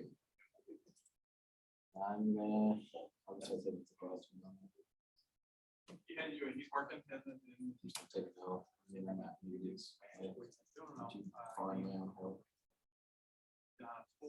Just focus on a particle system, honestly. If you do that, you get like an A on that, you get a B on the final. Yes. That's assuming that I understand what the fuck It you're should doing. be this Saturday. That's Because literally how I K look at it. nine was last class, so it should be this Saturday. Just saying. No, I get what you agree. mean, but like, it's, Yeah, he said, Cause like, if it's not gonna be 70, it's gonna be probably pretty basic. I imagine it's gonna be pretty basic. The particle system is what hits us. And the finals just like, alright, It's like, I've maybe been one trying of to those get caught up with the overlook, river. overthink. because based on what he said too, he's like, I tell you everything you need to do. That's true. So I don't think it's gonna be that I would bad. ask Yeah. him just to be sure. I'm surprised we're having a long class today still. Yeah, no, I thought it was I mean, like it's Saturday, being like it. usual. 'cause I've got Yeah. other That's things gonna I'm take up trying to every look at second you can talk. True. If you could, you talk to us for 24 hours straight. Oh, yeah. But it's like, Well, I could pay attention now. he looks at like, oh, 3 hours, damn. He seems kind of That's a bitch. all over Yes, the it is. place It's fine. today, so. He's a 6-hour class. Yeah. I mean, that's usually what he teaches, is 6 hours. I can't even fucking imagine. No, this is already long. I know, this is long. Honestly, though, this is what almost CDM classes are 3-hour night classes from here on out. I know. That's the bad thing. Sucks ass. But And then assuming that everything goes according to plan for me and I can actually get a grade. I would have Andre for 2 classes in the same day. On every, in fall quarter, I'd have him for, I'm gonna have him for 3 of my classes. yeah, I would have him for 3D geometry and then I'd have him for the, whatever the fuck, 3. Well, because currently I have him on Tuesdays and Thursdays, and then Thursday nights I'm gonna have his master class. This is for the actual game design. Yeah, concentration. Got it. Yes. 37? It's 32, it's supposed to be 32. That's a 7 though. Yes, I'm lying through that. That's a 7. I know. He's giving us longer. Sure, I'm not gonna. That's a 7.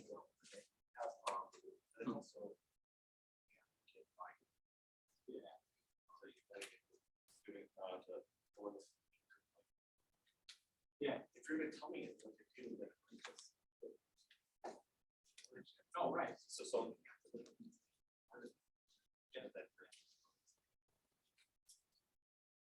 Like I did not.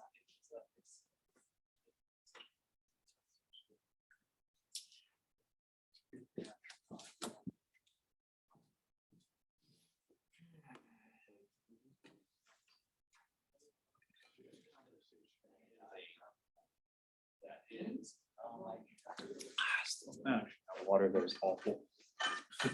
Completely forgot. Water's not that bad. Awful. It's not that bad.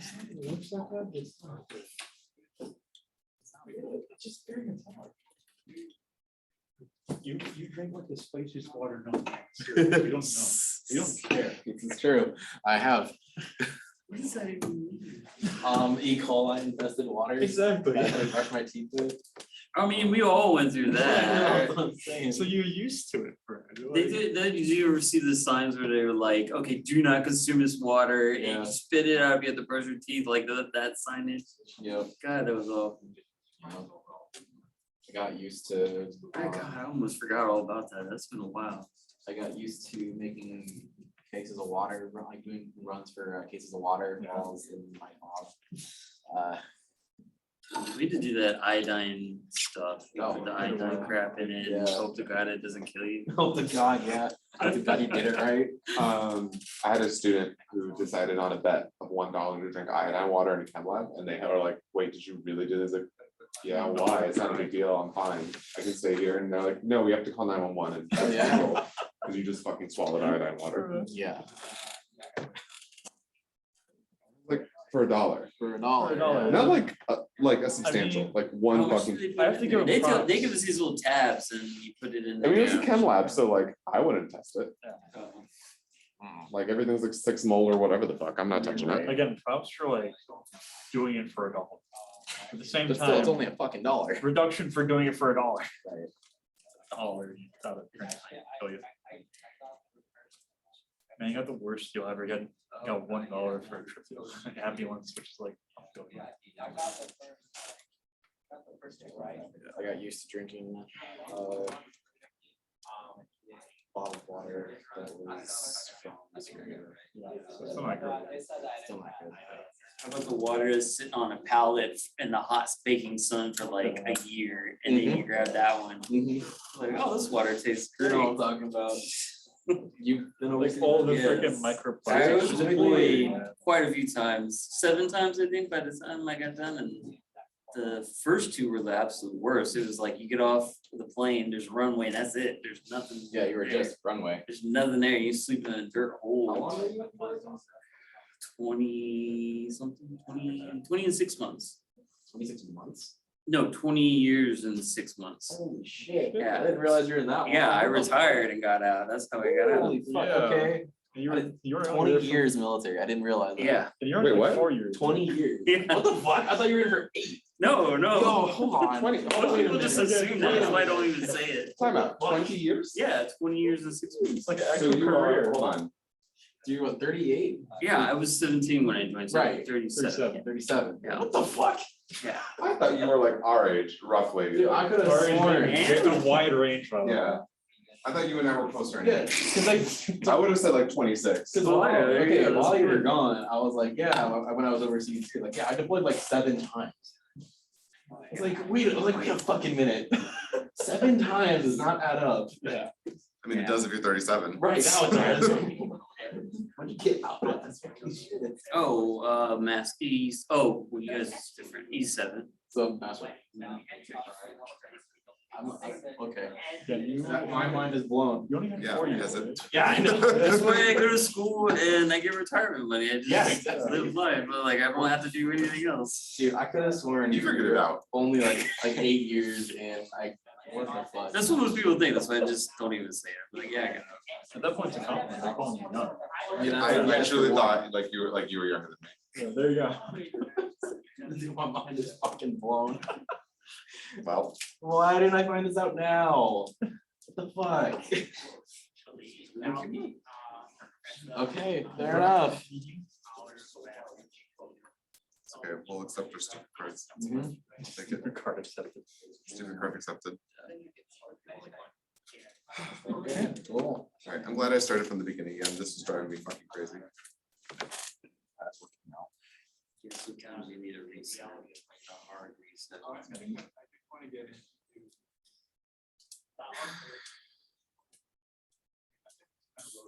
Yeah, he is right. I switched. So it turns out, here's the fun part. There's a little data thing in the particle emitter class. It's called particle list, like it's an STL list, particle list. Yeah. It is literally never fucking used. Just delete it. Really? It's never referenced. It's just there. What is it again? Particle underscore list, just like scratch it. It's not, no one uses it. Cool. I was like, okay, that's stupid. Gone. Just do it now. It's like gone.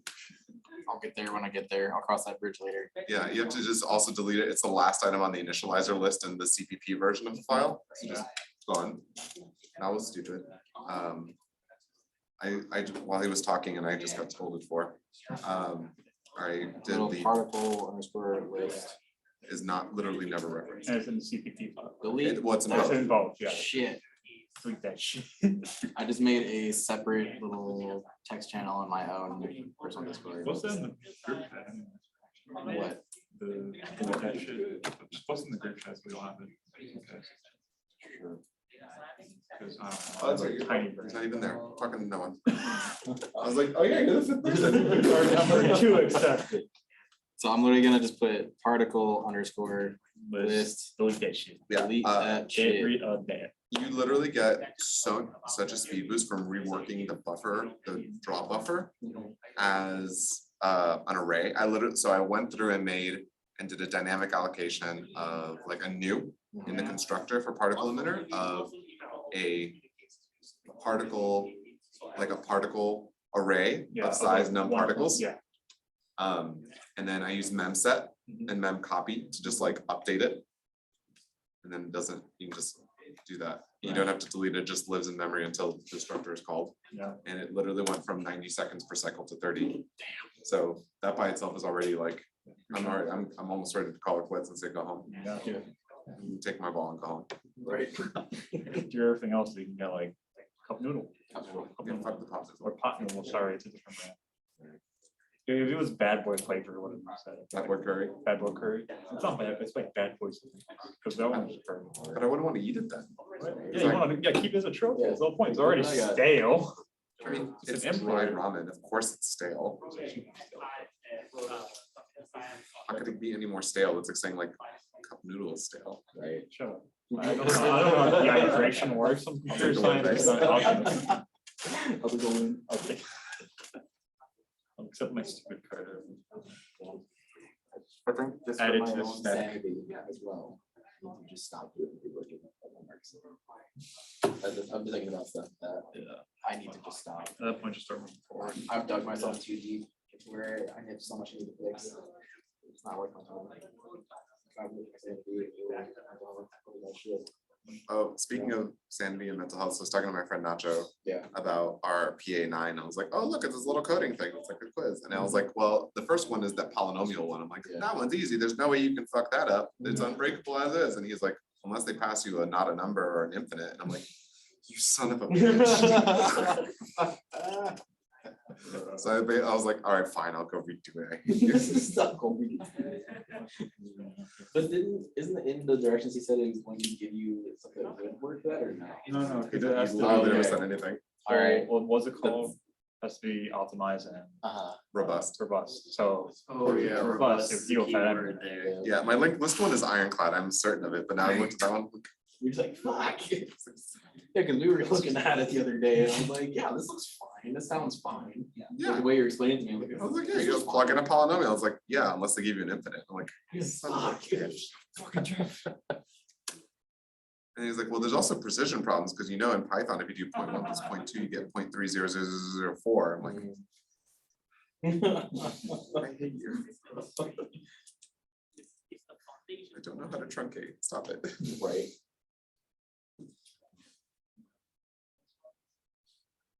Well, it's 32, right? It's supposed to be. Oh, that's not a 7. It's supposed to be. Because it was 17, so add 15 minutes. As opposed to I've add only- 20. I said 7:32, whatever. I mean, I'm fine with Sort of. 37. So there's no in-person class next week. No, This is it. No. this is it. Turn the shit in at time. Yeah, next week. there's no in-person. Who's taking multi-threading? Oh, it's just me. Check the detail or check the thing, it's just Well, one shit. person. It's just me.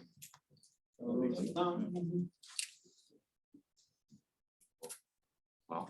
So I just realized this, and you guys probably have all seen this. The hallway, the bottom is white and the top is blue. And in the room here, the top of the wall is white and the bottom's blue. Oh, wow.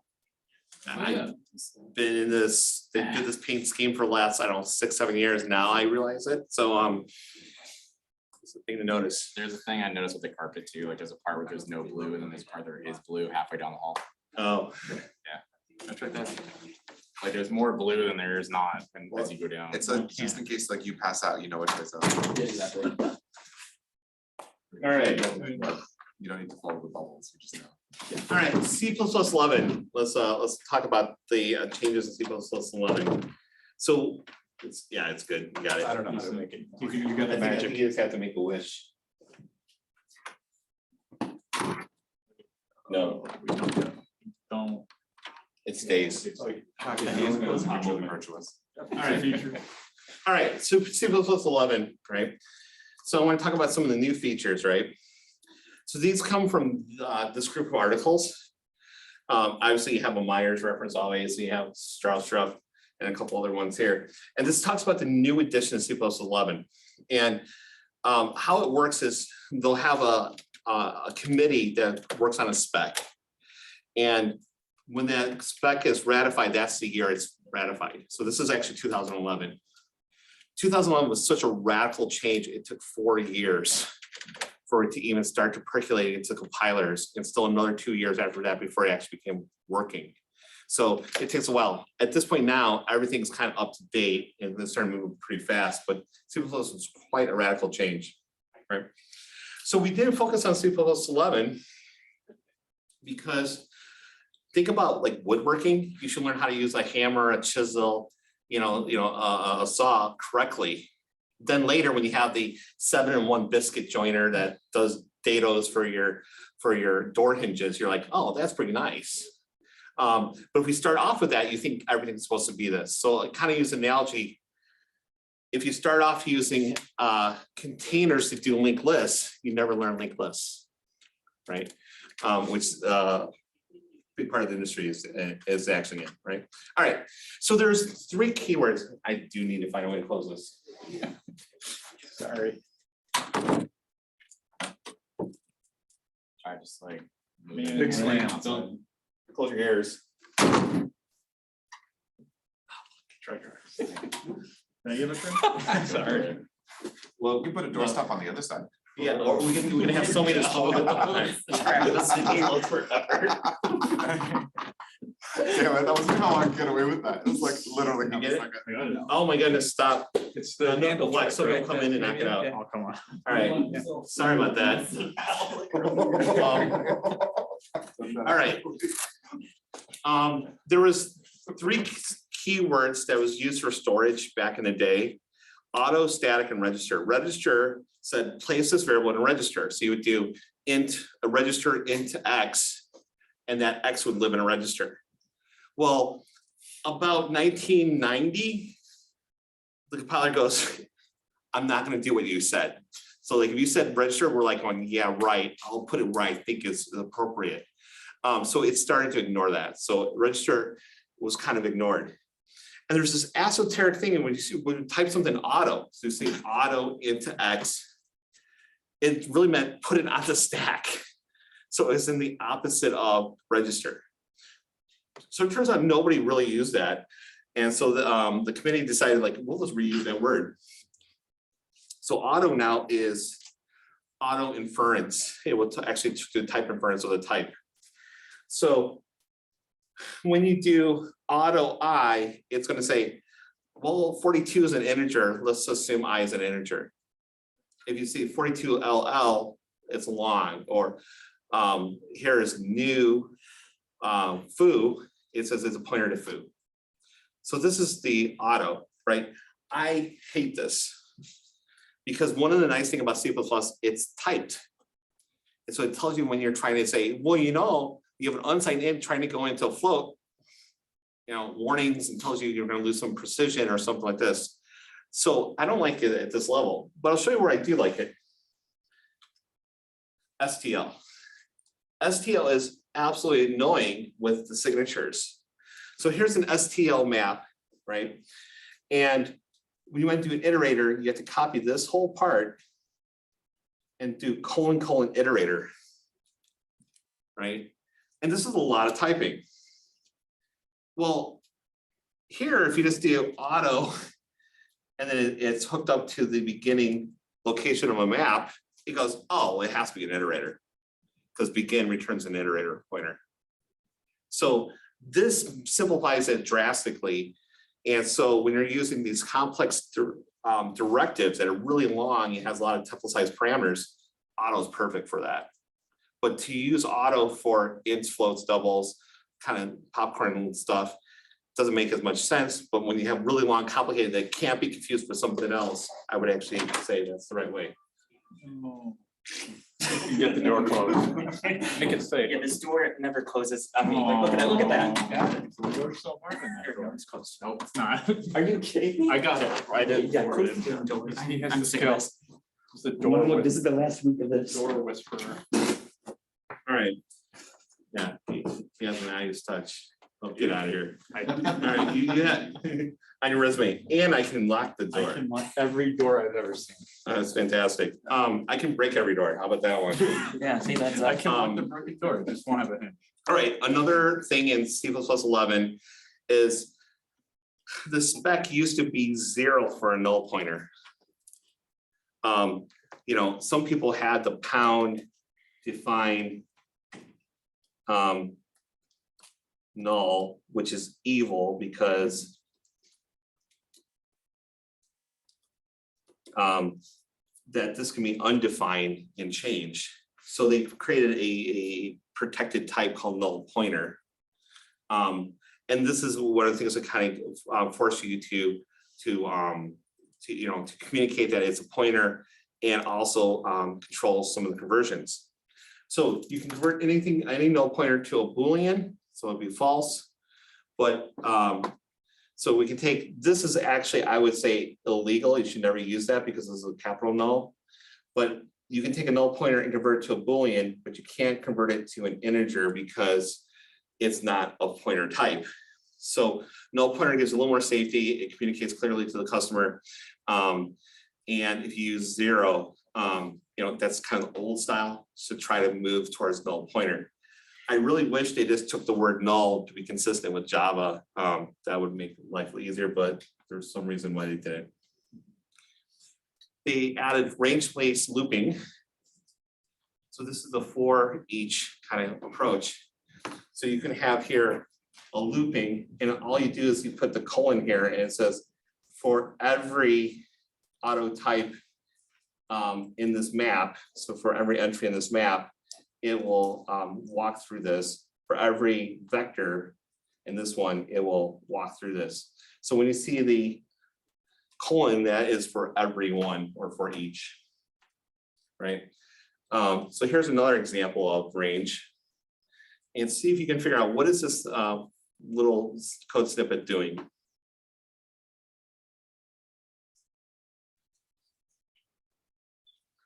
It's for every, Is it squaring each value in array in the array? yeah, it's squaring each one in the array. So it's basically going each element in the array. First one is a reference to the first one. So it's a reference times a reference goes into a reference. So you're mutating it. So it's basically going to change the value in the array to 1, 4, 9, 16, 25. oh, because It has the reference. it's a reference, but you're taking the data from an array, so you can Right. modify it. Yeah.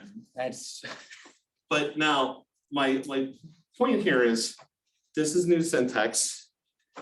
If you glance at this, how long does it take you to digest it? Or if you just did a for loop, traditional, how fast can you digest it? So just because you have this new hammer doesn't mean you should use it all the time. I always err on, is it easy enough that somebody could read it quickly and understand it? So that's why I'm kind of against a lot of times the specialized template stuff, because it's hard to understand, right? So overriding a function, right? So first, what's the difference between overriding and overloading? Do I have a blank sheet here? Yeah. Overriding and overloading.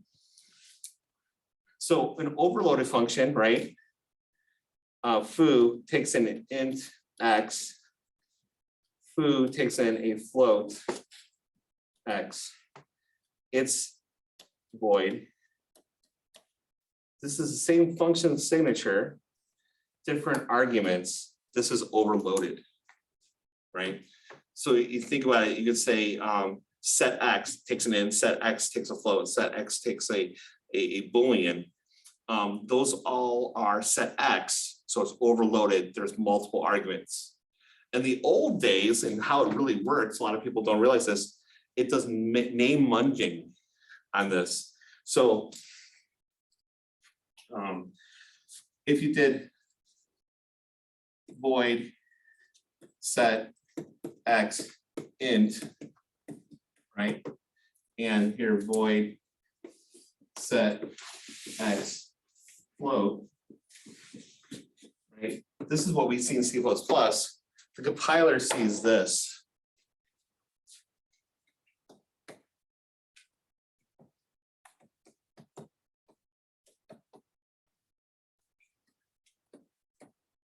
Void set x f x.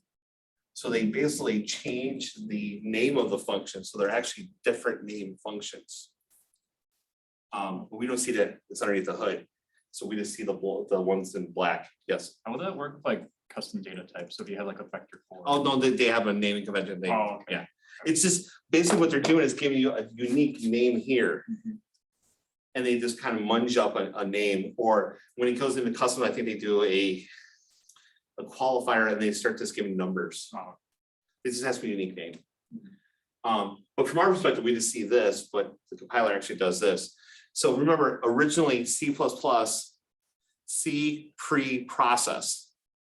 So it would go through a preprocessor to generate new C code, and then new C code gets compiled. So this is the C code that it would have generated. Right. All right, override. So that's overload.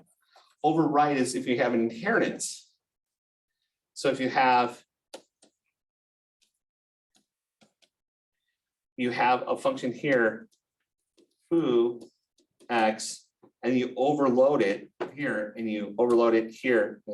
Overwrite it. Overwrite x. You're overwriting it. So you're saying, I have the same function same here exactly, but here's the version for the drive versus the version for the base.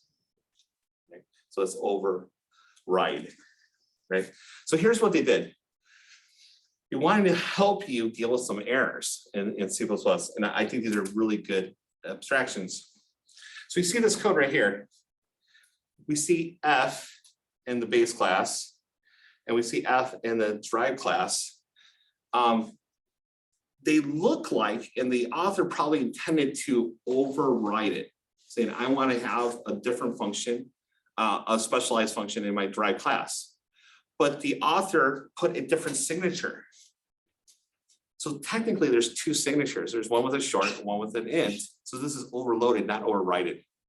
So this is this is an oops, right? You're going to get no compiler error. But this is literally two different functions. We might as well call this one apple and this one grape. And then it'd be like a little more obvious that they're two different ones, but the author probably intended those to be the same. So what you do is, here's another one showing the error. This one has a const, saying it's a const method. This one's missing the const. So this is, again, an overloaded solution, not an overridden solution. And we look at the signature, right? This is part of the signature. The const is part of the signature. So if you look at this whole signature is different than Sid's signature. So therefore, they're two different signatures. So it's an overload, right? Again, not what the author intended. So how do we fix this? We now add. Oh, you know that sneaking suspicion you had? Basically, this guy is full of shit. Well, I'm here to tell you that I found your keys. I don't. That it's true. You know, so it doesn't matter what you do in terms of like making it all fast and all this kind of shit.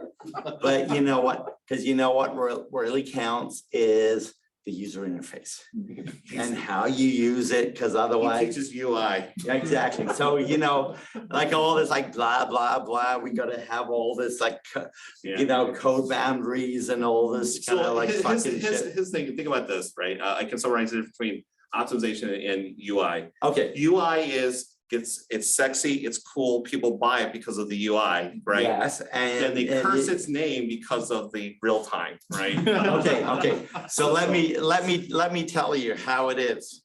You know, so Yeah, you know, you're trying to date somebody. Oh God. No, not that, not this. No, no, no, no, no.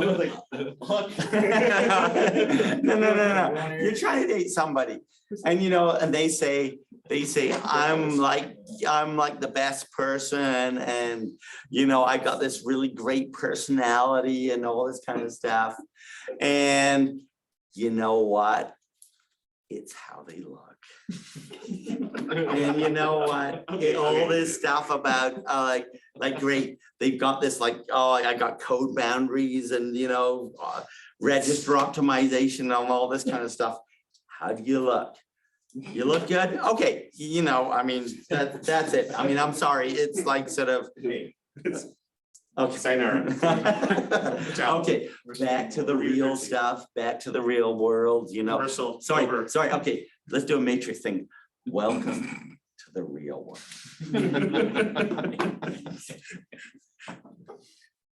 Thanks, Adam. Thank you, Ed. So Ed is why computer science is actually still moving forwards and working and all this kind of shit. So, listen to him. He does actually know some shit. Can't get better endorsement than that. All right. So next time, just hang the key on the outside of the door. That's what I learned. Or tell him after class that you have his keys. That's maybe the second thing to do. All right. So when you type in override, it's going to look up the hierarchy chain for the same signature. If you can't find the signature, it gives you an error. So you're saying, I intended in the D class to override this function called F, and it looks up the chain and goes, I can't find it, error. So that's really nice. It helps you a little bit. They also added this word final, saying you cannot drive below me. So here's the override saying, hey, match it, cool. The final says, this is the line, you can't override it below me. So that's kind of final. And I think there's a final in Java, right? Or something like a final. All right, in C++, they also had a enum. See, in C++11, they basically industrialized enums. And they basically gave it as a enum class. And basically you do the enums the same way, but you put the word class on there. And what you get is, it's a unique type. So if you do foo options, now this is typed. So now it's a unique type. So it's as if you're using a unique data structure there. And so it's protected. So you can't pass in integers or defines or anything like that. What I like about it is the compiler sees the class and then all of a sudden these are the options. So it can do autocomplete. So which is really nice. So it's a great addition. I think this is a smart move. They added static assert, which is static analysis. So what if there's something that you want to check on the compiler that isn't runtime? So normally we use assert saying, is the pointer null, right? Is X greater than 0, right? We do those asserts. That's runtime. What if you need to check something in just the language or the pre-compile time? So you can use the static analysis. So here, the static analysis says, make sure the int is 4 and you have to put in the string. What's nice about this is it actually generates an error code for you.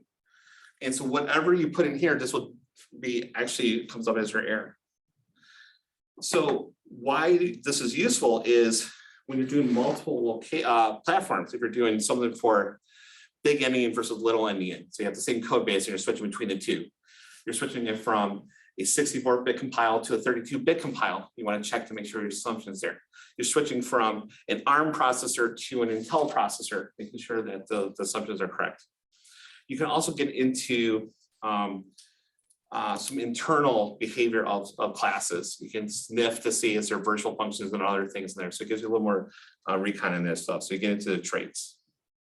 So it's really kind of useful to make your code a little more robust. All right, so years ago, there's this group or committee that just thinks pointers are evil and they're in C++. Pointers are bad, memory is horrible. People aren't that smart. That's basically, I just summed these people up. And so their mode is this: you allocate something, you call new and you allocate something. And then when it leaves scope, it automatically deletes the pointer. You don't have to call delete because it's so much work to type delete. But then they're like, well, what if we pass it to another function? We take this magical word, call new, pass it to this function. And when that function's done with it, he goes delete, right? The problem is it came out with this thing, it was called auto pointer, right? And that was a complete disaster. It didn't really work. They tried, and it's like going, you know, C++ doesn't want to be managed, you know, stop it. But they persisted. So take two of it is called smart pointers. So now we're called smart pointers.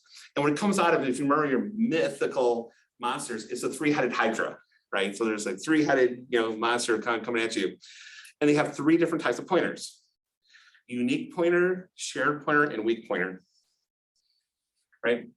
Unique pointer is the pointer points to an object and only one pointer can ever point to that object.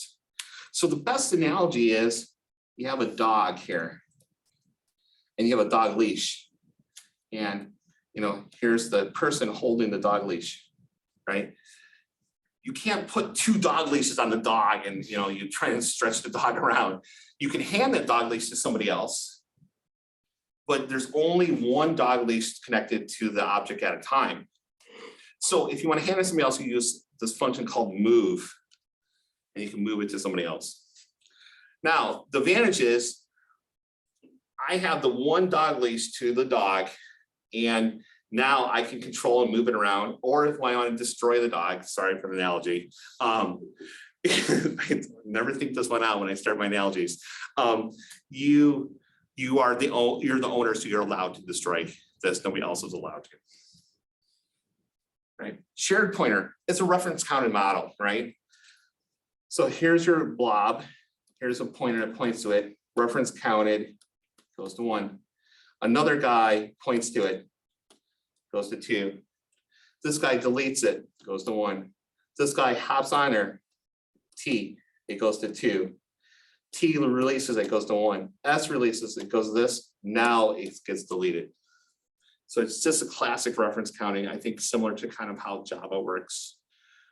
You know, but what Java does is when the reference count goes to 0, it's marked for deletion. It doesn't delete. It just says, I'm available to delete whenever you want to. And in Java, which is, you know, against real-time principles, it will delete at the worst time in the world, right? So imagine if you had, not saying they do this, imagine you had a pacemaker written in Java, right? And it goes, and I need to have the thing hitting a heartbeat, you know, so many times a second. And it goes, garbage collect. And now you're dropping down, you're seeing grandma, like, I haven't seen you since the funeral. And you're like, oh, so you're seeing like, Fluffy, my first dog. I haven't seen you when I was 3. Like, and then also like, oh, we're done garbage collecting.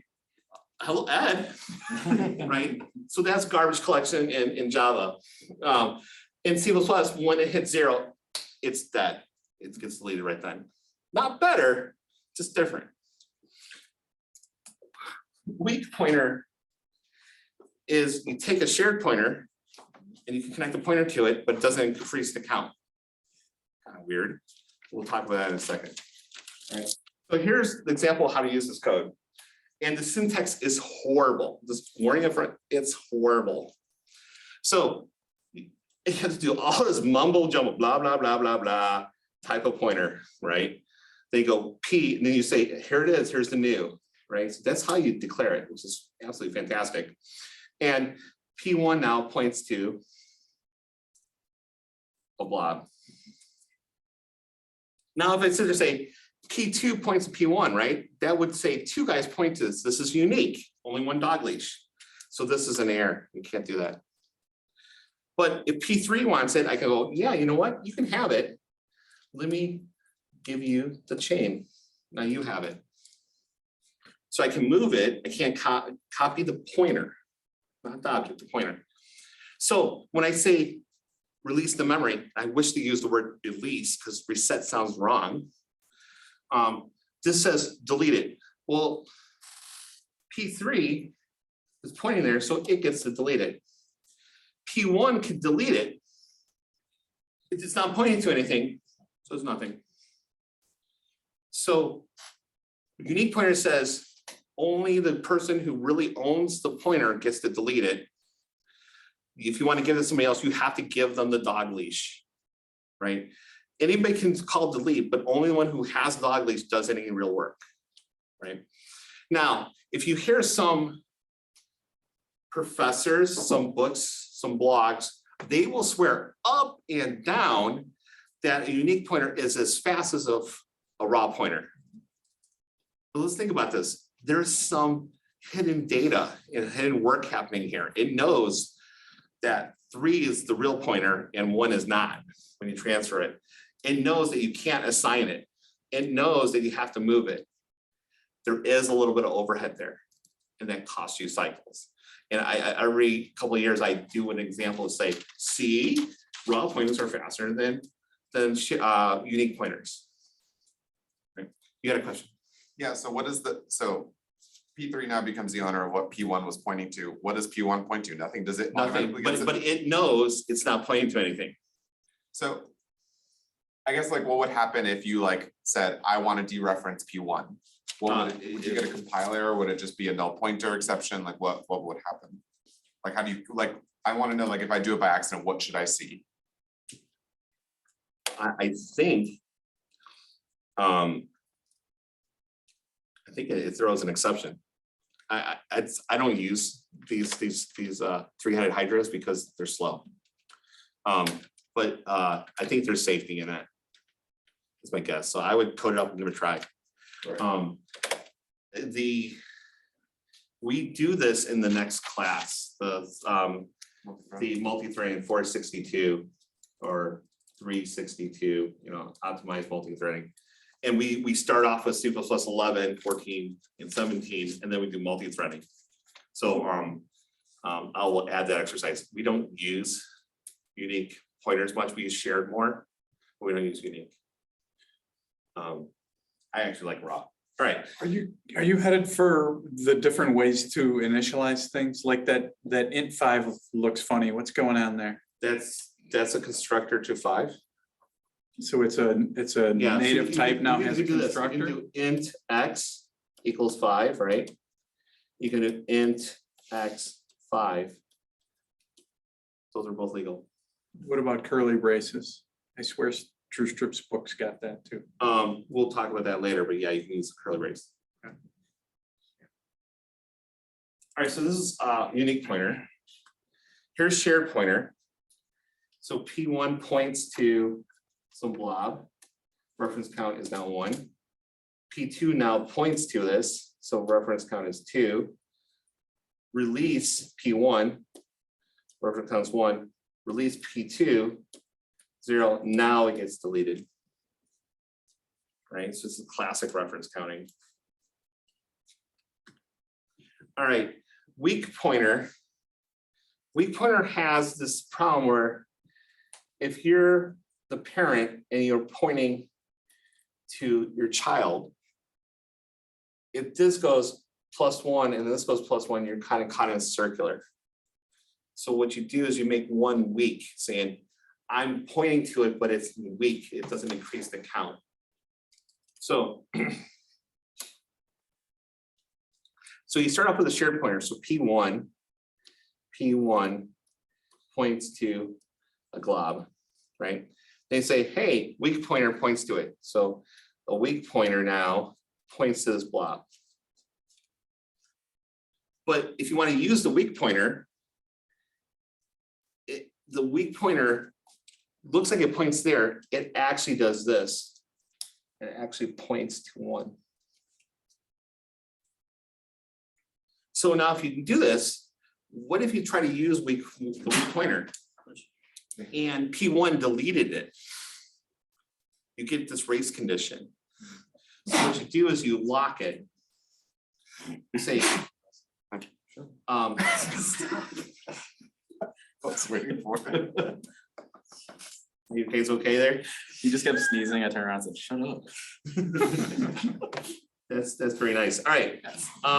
So the weak pointer, what you do is you pass it into a shared pointer and you lock it. And by locking it, it goes weak pointer 1 tries to lock this and tries to put a lock over this. And by locking it says, P1, don't delete, whatever you do, don't delete, I'm about to use you. But in the term of you trying to lock it, it might have right at that instant unlocked it. It might have deleted it. So you're like, I don't know. So you have to test it again. Like, well, is P2 still valid? Because in that one cycle, shit could have happened that went bad. So you request a lock, then you test the lock again, then you do something. Right? And then when you're done, you can, release your P2 and your reference count goes up, down. So what you're doing here is you create P2. P2 says, hey, P1 lock it, it locks it. Then if it says it's successful, this is here, and now your reference count goes from 1, it goes to 2. Then you can now use P2 all day. And then when you're done, you can remove this.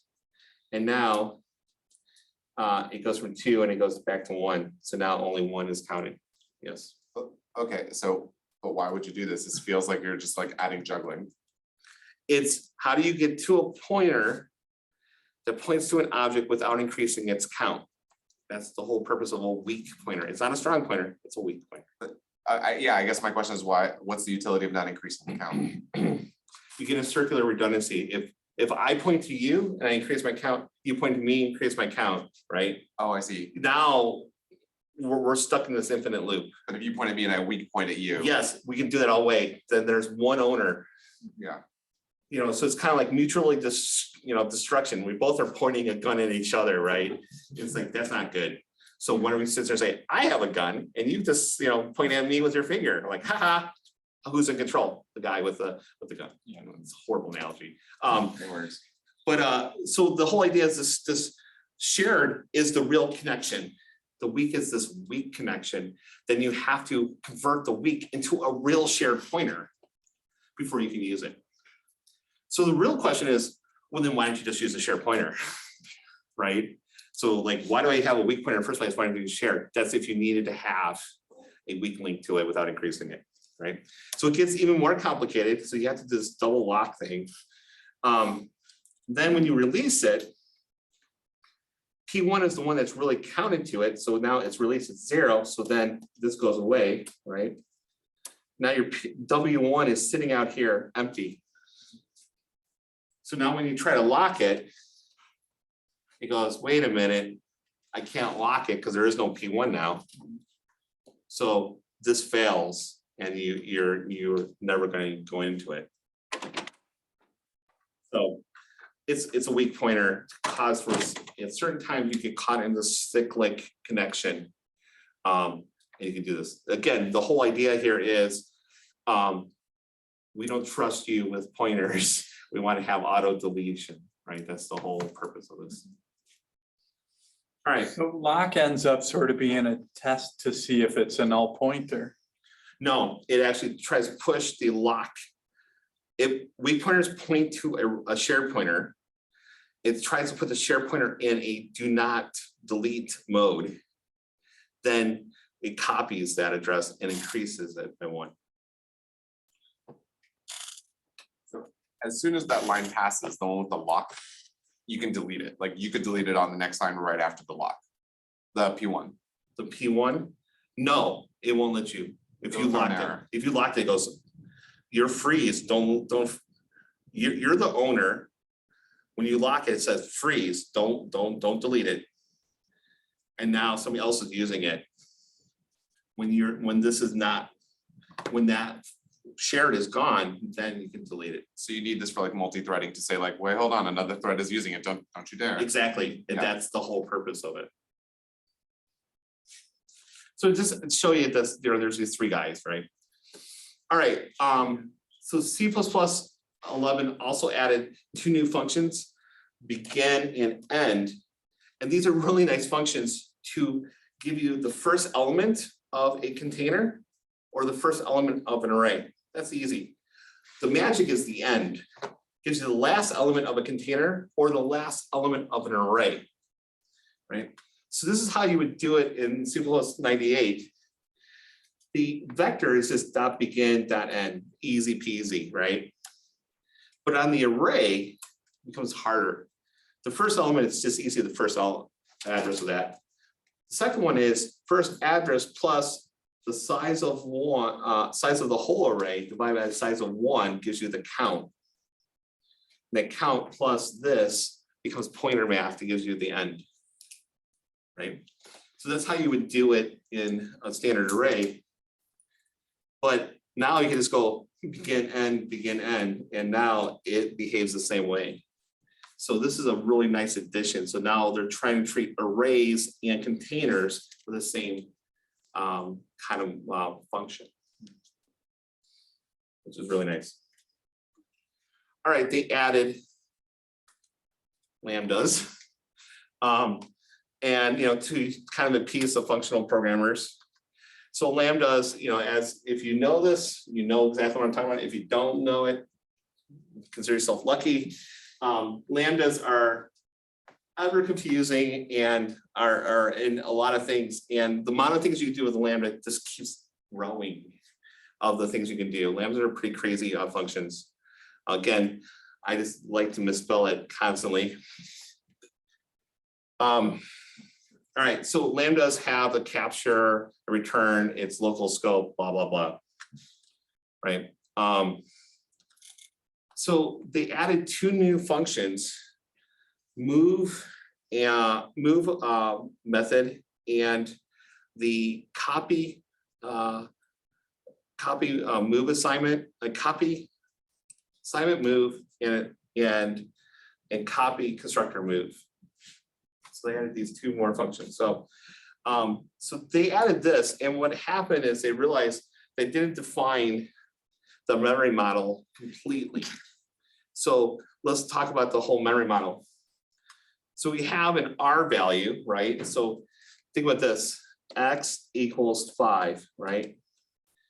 This is the R value, and this is the L value, right? So when you ever see R and L, it just means what's typically on the right side, what's typically on the left side, right?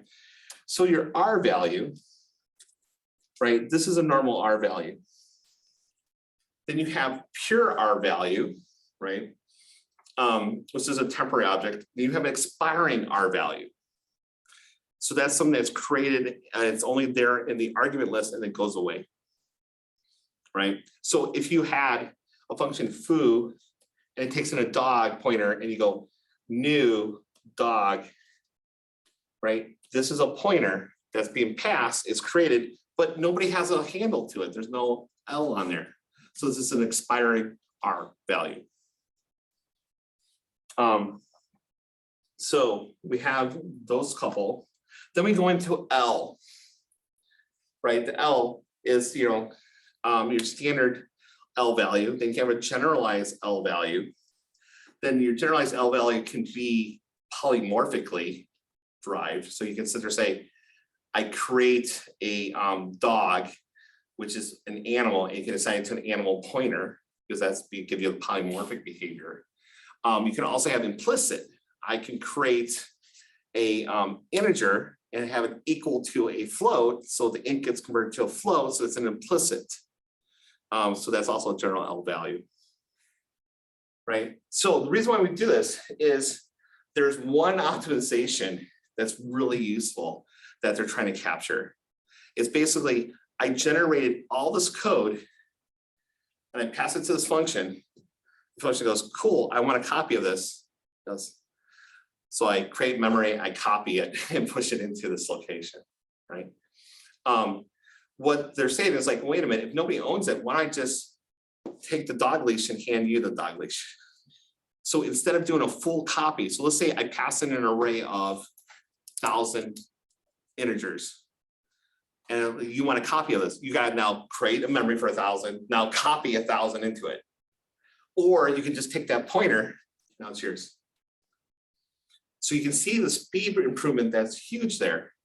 And how we get around this is we use two different types of moves. We have a move copy constructor. So it looks like a copy constructor, but it has two ampersand signs, ampersand, ampersand. Or we do a move assignment operator, which has two ampersands on there. And these are going to be like, it's going to be like the copy constructor, it's going to be like the move, the assignment operator, but it cannot actually do a copy. It has to use the keyword move. So when we do this, the input here, it's hard to see, but the input here is X. So we have to do move the X into the vector, move the X into the name. We have to do move, move, move. Then if you have a base class, you have to now call the base class and have a move function in the base class. So it moves the base class terms, then it moves the drive class term. And the same is true for the assignment. It turns out this is an insanely confusing, hard problem. So hard, we do a whole basics in multi-threading class just on this function. So it's a, how do you deal with deep copy, not deep copy, with move, not move, all this sort of stuff. So it turns out to be a lot of parameters. So these functions are auto-generated for us, which is nice. If your copy and your assignment functions are defaulted. If those are defaulted, this is auto-generated. If you custom copy or custom assignment, they're like, I don't know what the hell you want to do in the move, so we're just going to not define it. And so then you would have to do, you have to do the old school way where you have to create the space and copy it yourself or define these operations. So this is the extension. I don't know why they used the double ampersand, because to me, it's like, if the syntax isn't confusing enough, you just added a level of it, but that's what it is. So if you see two ampersand signs in the signature, that's move. And the keyword you have to use all over the place is standard. And that's going to move it over to whatever you equal it out to. So that's move. When the moon's aligned right, this is an optimization.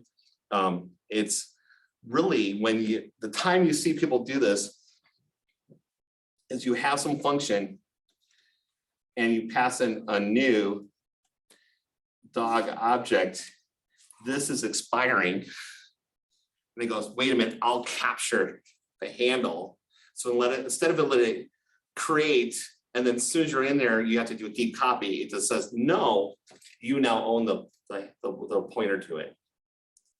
So it's a very, very esoteric, small change, but could be profound. All right, then they got into initializer list. So this is the curly brace, I think Paul was mentioning. So here's how you initialize standard data. And what they try to do is initialize the same way with curly braces. And just to try to standardize this, so once you learn how to initialize it once with the curly brace, you can initialize anything with the curly brace. And it makes it a lot nicer and a lot cleaner. There's another kind of really neat trick that's also associated with the curly brace, is if you had an array. So let's say you had an int array of 8, right? And you want to initialize this, you just go a curly brace 0. And what that's going to do is blast zeros through the whole thing. So it's a mem set of 0 for the whole space, which is kind of nice. So if you have a multi-dimensional, or I'm sorry, if you have an array and you pass it only a 0, it will just blast everything with zeros as if it's a mem set. So this is a nice thing.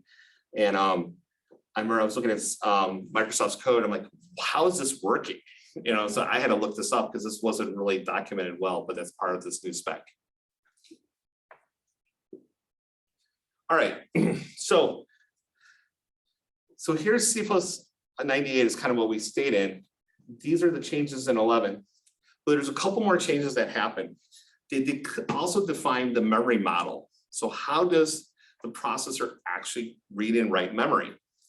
And so has anybody taken a networking course like distributed systems or networking? Yeah. You know that there's these things called sockets, right? And Berkeley sockets. And Berkeley sockets is like, go figure, the school, you know, at Berkeley made this concept of sockets. And people just start replicating, but it's actually not a standard. You know, it's kind of starting to become agreed on. A lot of people use it, but it's not a standard. Well, in multi-threading, everybody had their own version of multi-threading. Microsoft had one, Intel had one, Linux had a different one, everybody had a different one. So then somebody goes, oh, you know what, we'll create key threads. So that's like this third-party threading system. And it's supposed to work on Unix and on Windows. And that's kind of the Berkeley sockets of multi-threading. But the problem is, nobody ported P threads to ARM processors or to their Arduino processors or to this processor. Like, damn it, I want P threads, right? So the C++ committee said, you know what, we want to add multi-threading to everybody. Well, to do that, they had to define the memory model. So they had to do sequentially consistent memory, relaxed memory, you know, conditionally relaxed memory. They had to go all these different specifiers. So they had to define, when you write a compiler, what memory model are you writing onto which processor chip, and what processor chips can support certain memory models. So they define that. Then they define low-level transactions, atomic transactions. And this is basically, how do you write a data field in one cycle, guarantee that even when there's threads, it can completely write or completely read. And then you have operations that can atomically test a bit and set a bit in one cycle. And these are the primitive atomics. From there, they made mutexes, then they made futures and promises and asynchronous and conditional variables. And suddenly now, and this says 2012, which really meant around 2015, they have a C++ multi-threaded model. The good news now is if you use this new C++ model, you can write multi-thread, and that code, it's all in C++, just works on the Arduino, just works on the Unix kernel, just works on this processor all the time. So a major change that they did in C++ is they added multi-threading and the multi-threaded model. And what's nice now is you don't have to worry about peak threads because it's not ported to a certain location. So what you got is much lower level and much faster and much more explicit. So that's the multi-threading. Which standard does that come in at? Which year number? C++ 11 on. It's 11, okay. But the problem is it took 4 years for 11 to be implemented in the compiler teams because it was such a horrible change. So when you see a spec like 2017, right? Yeah.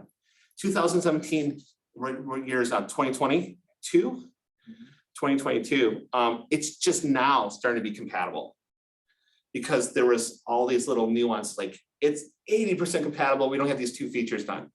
All those features created bugs. So you have to wait. Now it's stable. So you never want to be on the bleeding edge of a release. You want to wait till it stabilizes. So right now, I'm very, very comfortable with 2014. And now literally this year, 2022, now it's 17, I feel comfortable that it's stable. They're working on 2021, not stable.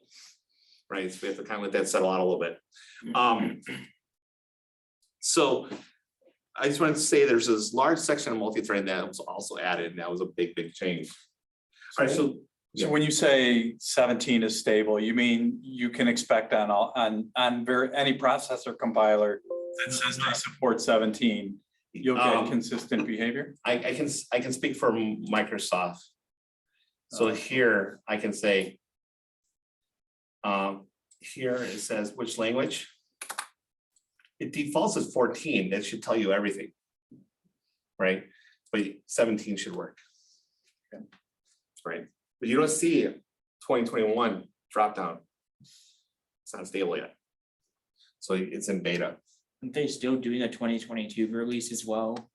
heard It's that. really weird, like, I get confused, sometimes they skip a number, like on, we don't got enough, or we're still having trouble with the other one, or you'll see sometimes where they added something like, never mind, it didn't work, and they undo it, so, it kind of goes back and forth, right? So here's a couple of things to show you how, after C++11, it gets silly. The changes start to become very, very minor and very, very esoteric for like super geeks, right? So in 11, they had an auto return on lambda. And in 14, you could have an auto on your capture. I'm sorry, on your parameter arguments, right? It's like, oh, thanks, you know. And then you could do moves on this as well. Then they started to add constant expressions. Then they're like, oh, you know, constant expressions don't really work on switch statements and loops. So we'll relax the constant expressions. So this is where they add something like, back it off again, right? Then in 14, they added auto return type, again in those lambda guys, for a return parameter in lambda saying I can infer what you're returning. So if you thought the lambda signatures were hard to read before, they're even harder now. And so then it starts going deeper and deeper into this little like kind of like mess. So you can kind of see that C++11 is the big change. Minor changes there, only if we're in that stratified era of using auto deduction for lambda return types where you get any more changes in there. So we're kind of stabilizing out of that, but that's C++11, right? And the good thing is, you know, it runs pretty fast, it's pretty stable, and gives us a lot of benefit, but the thing I would say is if we started to use those advanced constructs here, I think it would kind of muddy the water. So like if you start saying, if I don't show you how to use pointers, then you want to appreciate how a unique pointer or a share pointer, if we started off with those, we're like, oh, that's how pointers are supposed to work. Like, no, that's a unique side effect. So I purposely kept you away from some of that weirder new stuff so we can get the foundation working. So now when you do this, you know, you can make a decision, I want it or not want it, or understand how it really works. So that was the logic behind it. All right, so that's the material for today. And I can go deeper if you want, or we can just field questions, wherever you guys want to go now. I have a whole, let me go through this. Did I talk about the practice final? No. Okay, yeah, that's probably what I do. So this is a practice final. Now, this is not necessarily what you're gonna get, but kind of gives you some ideas and shake your brain a little bit here. Back when I used to give the finals in person and you had to like sit there and code on paper and pencil, right? And I think those are rough. So here's kind of some of those type of problems that kind of exercise you. So like, what's the maximum alignment of this, right? So let's take this one right here, right? 60, right? So this is 60, 0, 1, 1, 0, 0, 0, 0, 0, 0, 0. So it's 5 zeros, right? 2 to the 5, which is 2 to the 3 and 2 to the 2. So it's 8 times 4, so it's 32. And that's it? That's it. Why does that work like that? What? I never understood why the byte alignment kind of like just works like that, where you do it based on the zeros. You just come to number It's 0. binary. Oh, it's just Yeah, binary. it's It's binary. just that It's simple. telling you which Yeah. field you're hitting. It's Oh, like why it's like sort of the same with any other sort of number system. It's just computers use binary. Yeah, it's just you're just seeing what we're looking for is how many zeros. So the next address starts there. So we know we got this many addresses that are like aligned at that location. oh, I see. Okay. So You can do this with like the internal thing number. is, so let's say here, a byte is 4 bytes, right? Right. So I mean, a word is 4 bytes, 4 byte line. So our address, let me get out of this. So a word is 4 bytes. So let's say here's my address, 0x 3F, 2, 4, right? Yeah. So now we go, what's my address? My address is 2, right, 4, right? So I have 2 to the 2, so I'm 4 byte line. I see, okay. Now, so this is 4 and this is 2. Right? Now, what that means is my first address, right, for X. So here's my X, its first address is going to be address here, 3F24, right?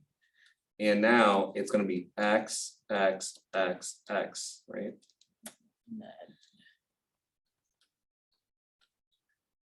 Right? Now, when I read this, my compiler, right, my processor here goes, hey, I can read this address and I can read 32 bits at a time. So I go, boom, read, and now it lands into my internal register. Now it's on the chip. I see, okay. If it's misaligned, let's say this was 1 byte line, right? X, and then there's X, X, X, right? Mhm. So let's say this is my alignment of X. So the compiler goes, I can read 4 bytes at a time. He goes, read this one. So it's garbage, garbage, garbage, X. We'll put this in A. Then I have to do a second read. I just want to read X, but I have to do 2 reads to the bus to get X out. So now I get, I get X, X, X, who cares, right? I still don't have X yet, right? So now I have to take this guy and shift them. So I have to take A shifted, right, by how many bits? 12. 12, Oh, 12 bits. right? Then I have to OR it with B shifted down by 4. And now that's X. Okay, now I read X. Yeah, computer systems failed me, I think. No, but what I'm getting at is if it was aligned, it becomes 1 read. Yeah. If it's misaligned, the compiler has to read multiple lines, do some bit shuffling, glue it together and put it into the processor. Yeah, So you can see why you want to align. align it makes it a lot faster. Because the So compiler still does this automatically, right? it will do this automatically if you're misaligned, if you're unaligned program. Right. Because it would know, it's okay, I was like. But you can set that, but this is why we leave it aligned, because it's significantly faster. Okay, when you have unaligned data, routers, they're like going, hey, I have this many bytes, I want to jam my data in there. If I have 4 bytes for a integer and I have 2 bytes for a short, I only want to put 6 bytes in there. So they go short 2 bytes, integer 4 bytes, who cares if it's aligned? Let the reader undo it. So if you try to make your packets really small, it goes in unaligned one. If you are writing to your printer, a lot of times that will be unaligned.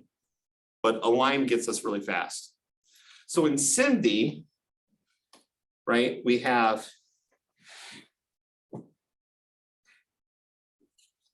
this is the X float, this is the Y float, this is the Z float, and this is the W float, right? And this right here is your address, 0 X F F 3 F 0.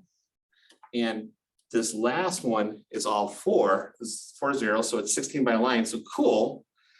I can go read, and it goes dunk, and it reads all this at once. That's why it's cool. So now it reads this into memory, this into memory, this into memory, this into memory. And now it can start using this and start using all your SIMD functions with it.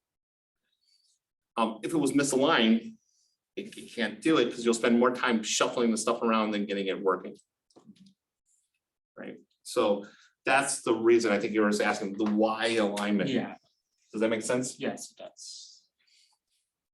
All right. so this one here is like, show the padding and realign it. Yeah, so we can kind of see here, here's the integer, right? So it's gonna be a pad, int j, int k, and then b, pad. You want to show it how it is, not fix it. Right, just to show what it is, right? Then a little bit later, it's like, here's another one, right? And then we're gonna, jam them together.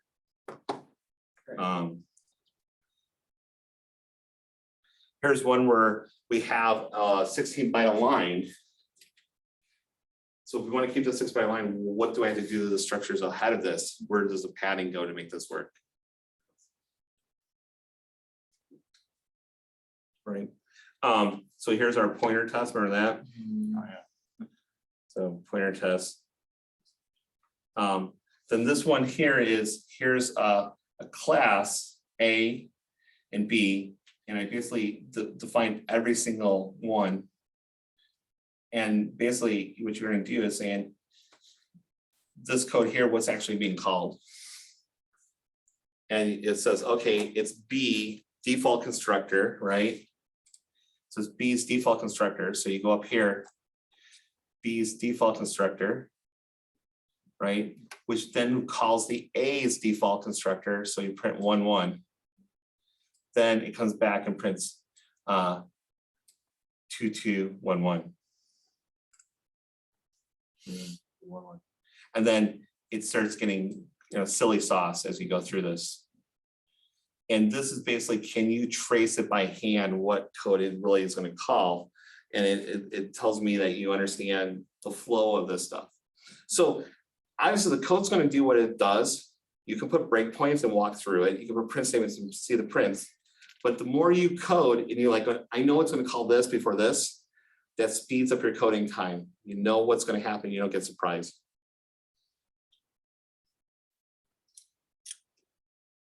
All right. This one right here has a function and it basically is leaking memory. So here's some functions here that, we declare 4 puppies, we attach it to the Kita and we add them. And then we basically say delete the dog and it's leaking memory. Where is it leaking and fix the leaks? So, so here's this code here. This all works cleanly, but it's leaking memory.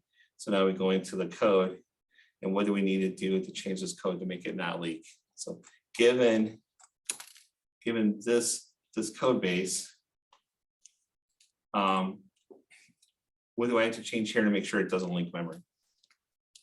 So can you find the leak?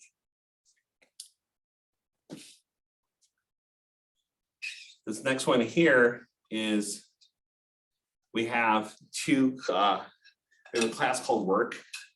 It has 2 people in there, Ed and Sarah. And what it's going to return is number of years and the name, right?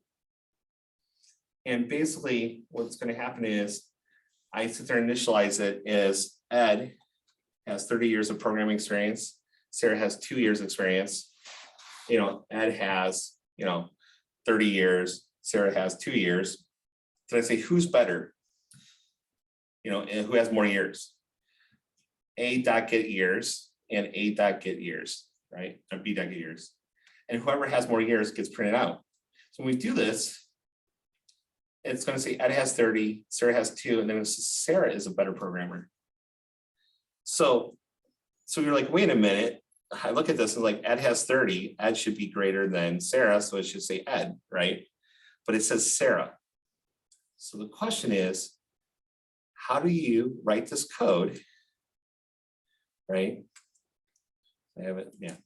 You're going to change this code here and add a proxy and get the wrong answer to happen. Get the wrong answer to happen. Yeah.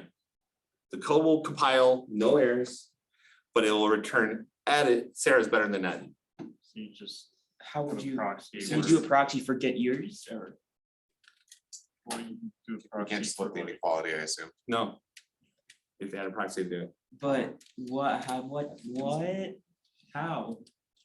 you have the answer in this? No, But you're- but think about it. So what is a proxy?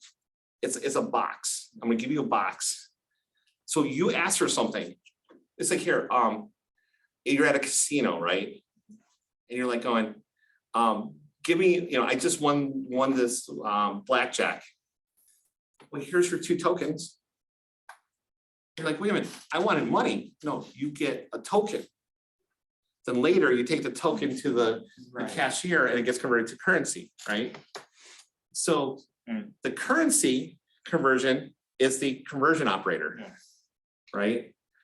The proxy I gave you is the token, right? So in this case here, You would need to do a proxy. I don't, when you say get years, right? I don't give you an integer, I give you a proxy. I give you a box. Right? So you return. a I proxy. give you a box. Right? And then when here it goes, okay, print the number of years here, I'm like going, hey, I need an integer, right? So it goes conversion, proxy converts to integer, and it goes 30, or it goes 2, right? It just gives me an integer, right? But then when I go here, it goes proxy compare proxy. Oh. I do my comparison backwards. And now it gives me the wrong answer. Why is the data, like, why is that the data shouldn't output that answer anyways? Oh, No, that's the desired output. I thought that's the current. I was reading that You're out. trying to make it. Wrong. mess You're up. trying to make it say that. I see.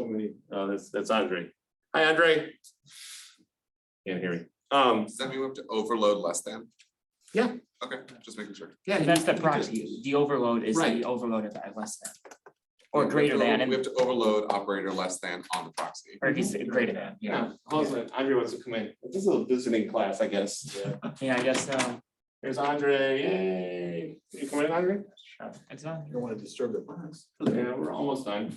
Okay. So you see like the proxy is just a substitution. No. So on the final, you will probably see proxies, memory leaks, Right.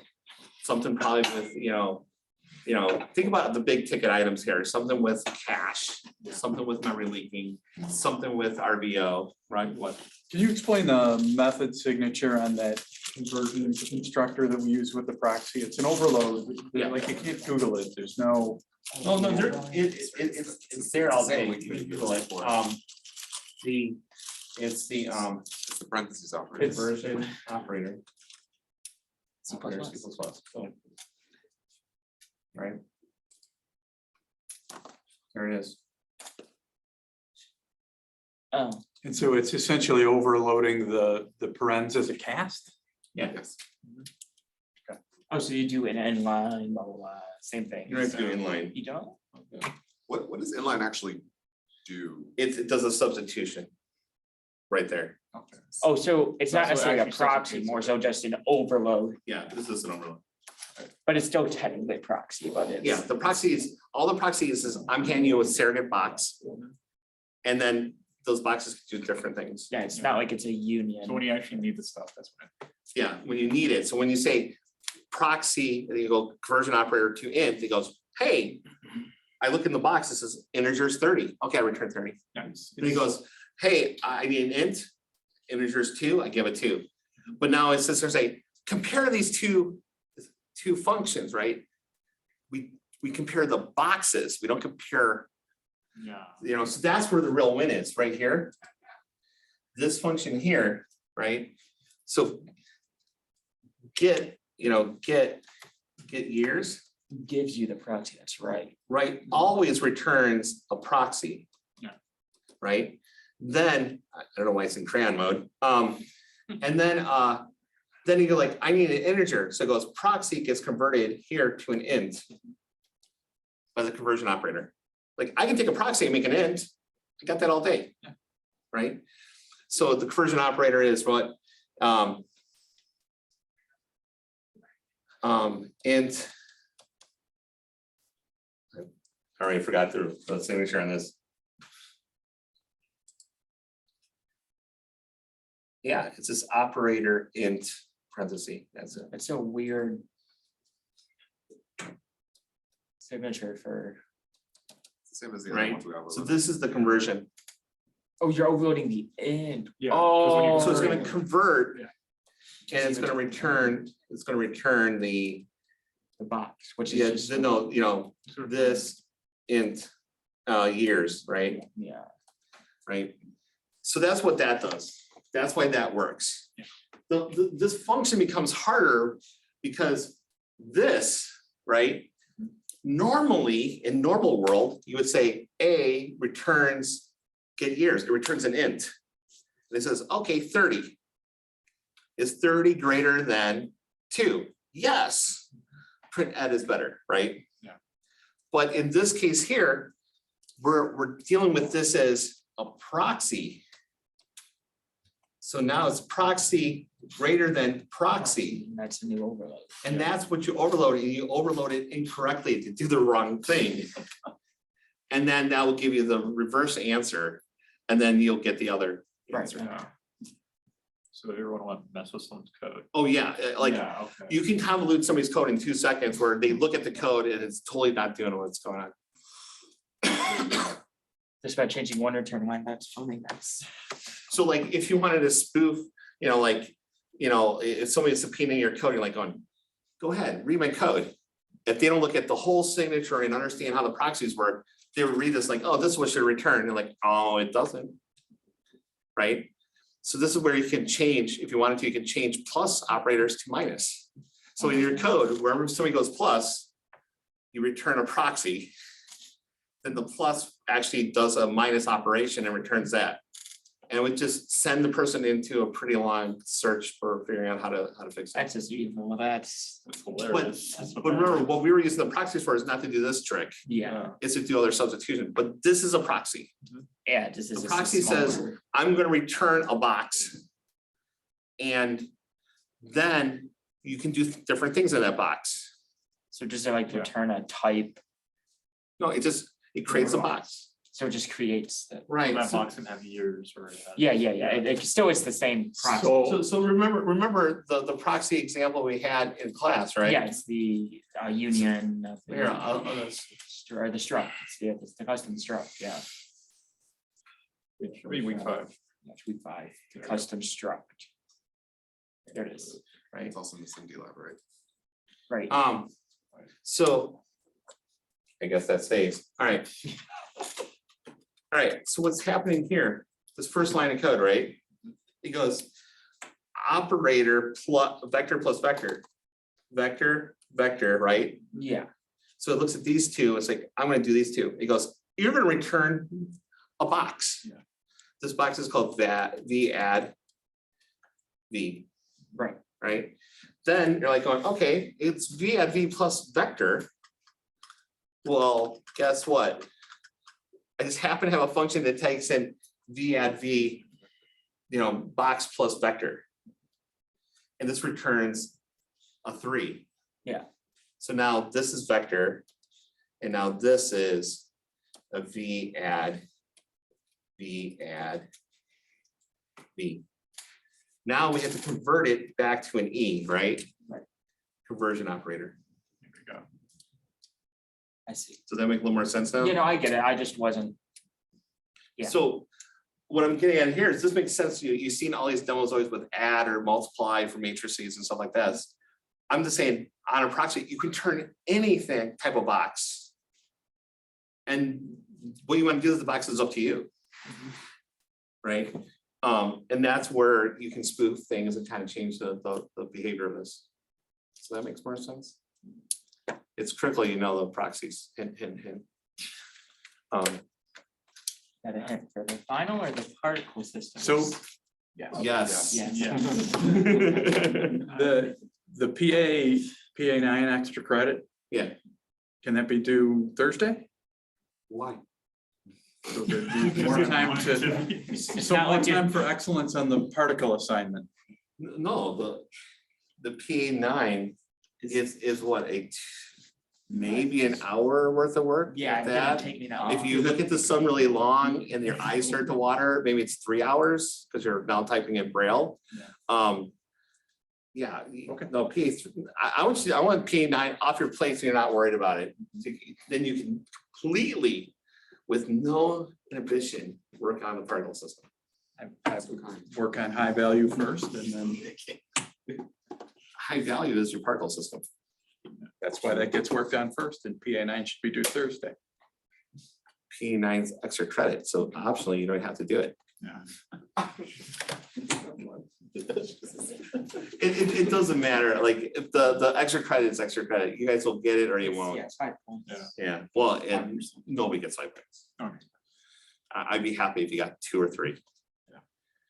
And I gave you every hint underneath the sun, Wait, so is it a bonus like percent or just points? this bonus percentage, So if I get a 2, I get You plus 2%. 2%. 2%, which is, it's 5 points or 5%. There's 5 points. Yeah, Yeah, yeah, or yeah. 5%. See, but the weighted, Each but, point is okay, but 1%. different things are weighted differently and it gets confusing sometimes when you have some stuff that's weighted higher than others. No, everything is weighted the way it says in there. Yeah. If an assignment is worth 10% and I give you 17 questions. You take your score, divide by 17, multiply by 10, that's what you got. You can do it, I'm confident. It's about that time of the night. I'm kind of tuning out. All right. Yeah, we're kind of hitting diminishing returns. All right, so big thing, particle system due 1 week from today, right? Finals the day after, on Friday. Tomorrow, if you happen to have nothing to do and you want to like eat and watch a lecture on interviews, I'm going to talk about interviews, resumes, and that whole thing tomorrow at 3 p.m. on Zoom. So if you can attend, cool. If not, no worries. It's okay to just like tune in and listen. It's not. Yeah, well, yeah. Or if you have questions, it's there. I'm gonna assume nobody's gonna ask questions. And then, you know, address them when they come. Are you gonna record this? I'm gonna record this, but I'm not gonna leave it there forever because, you know, whatever I said this year might not be really smart 10 years from now. Like, I Because just like, won't you're be like, watching. on resumes, nobody does resumes anymore. That's so Did, 2020. You said anybody can come, right? Yeah. I can bring our recruiting team. You just wanted to. I don't know, because they might not like what I say about them. So no, I would stay in here and then, you know, use your discretion after that. So anyway, thanks a lot. You guys are doing good. Almost done.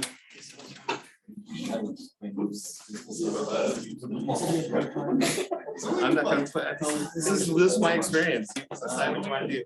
God, you're gonna have so much legal trouble here. Plus your Amber Heard. All right, well, thanks everybody online. Great, thanks. Thanks, see you with the action.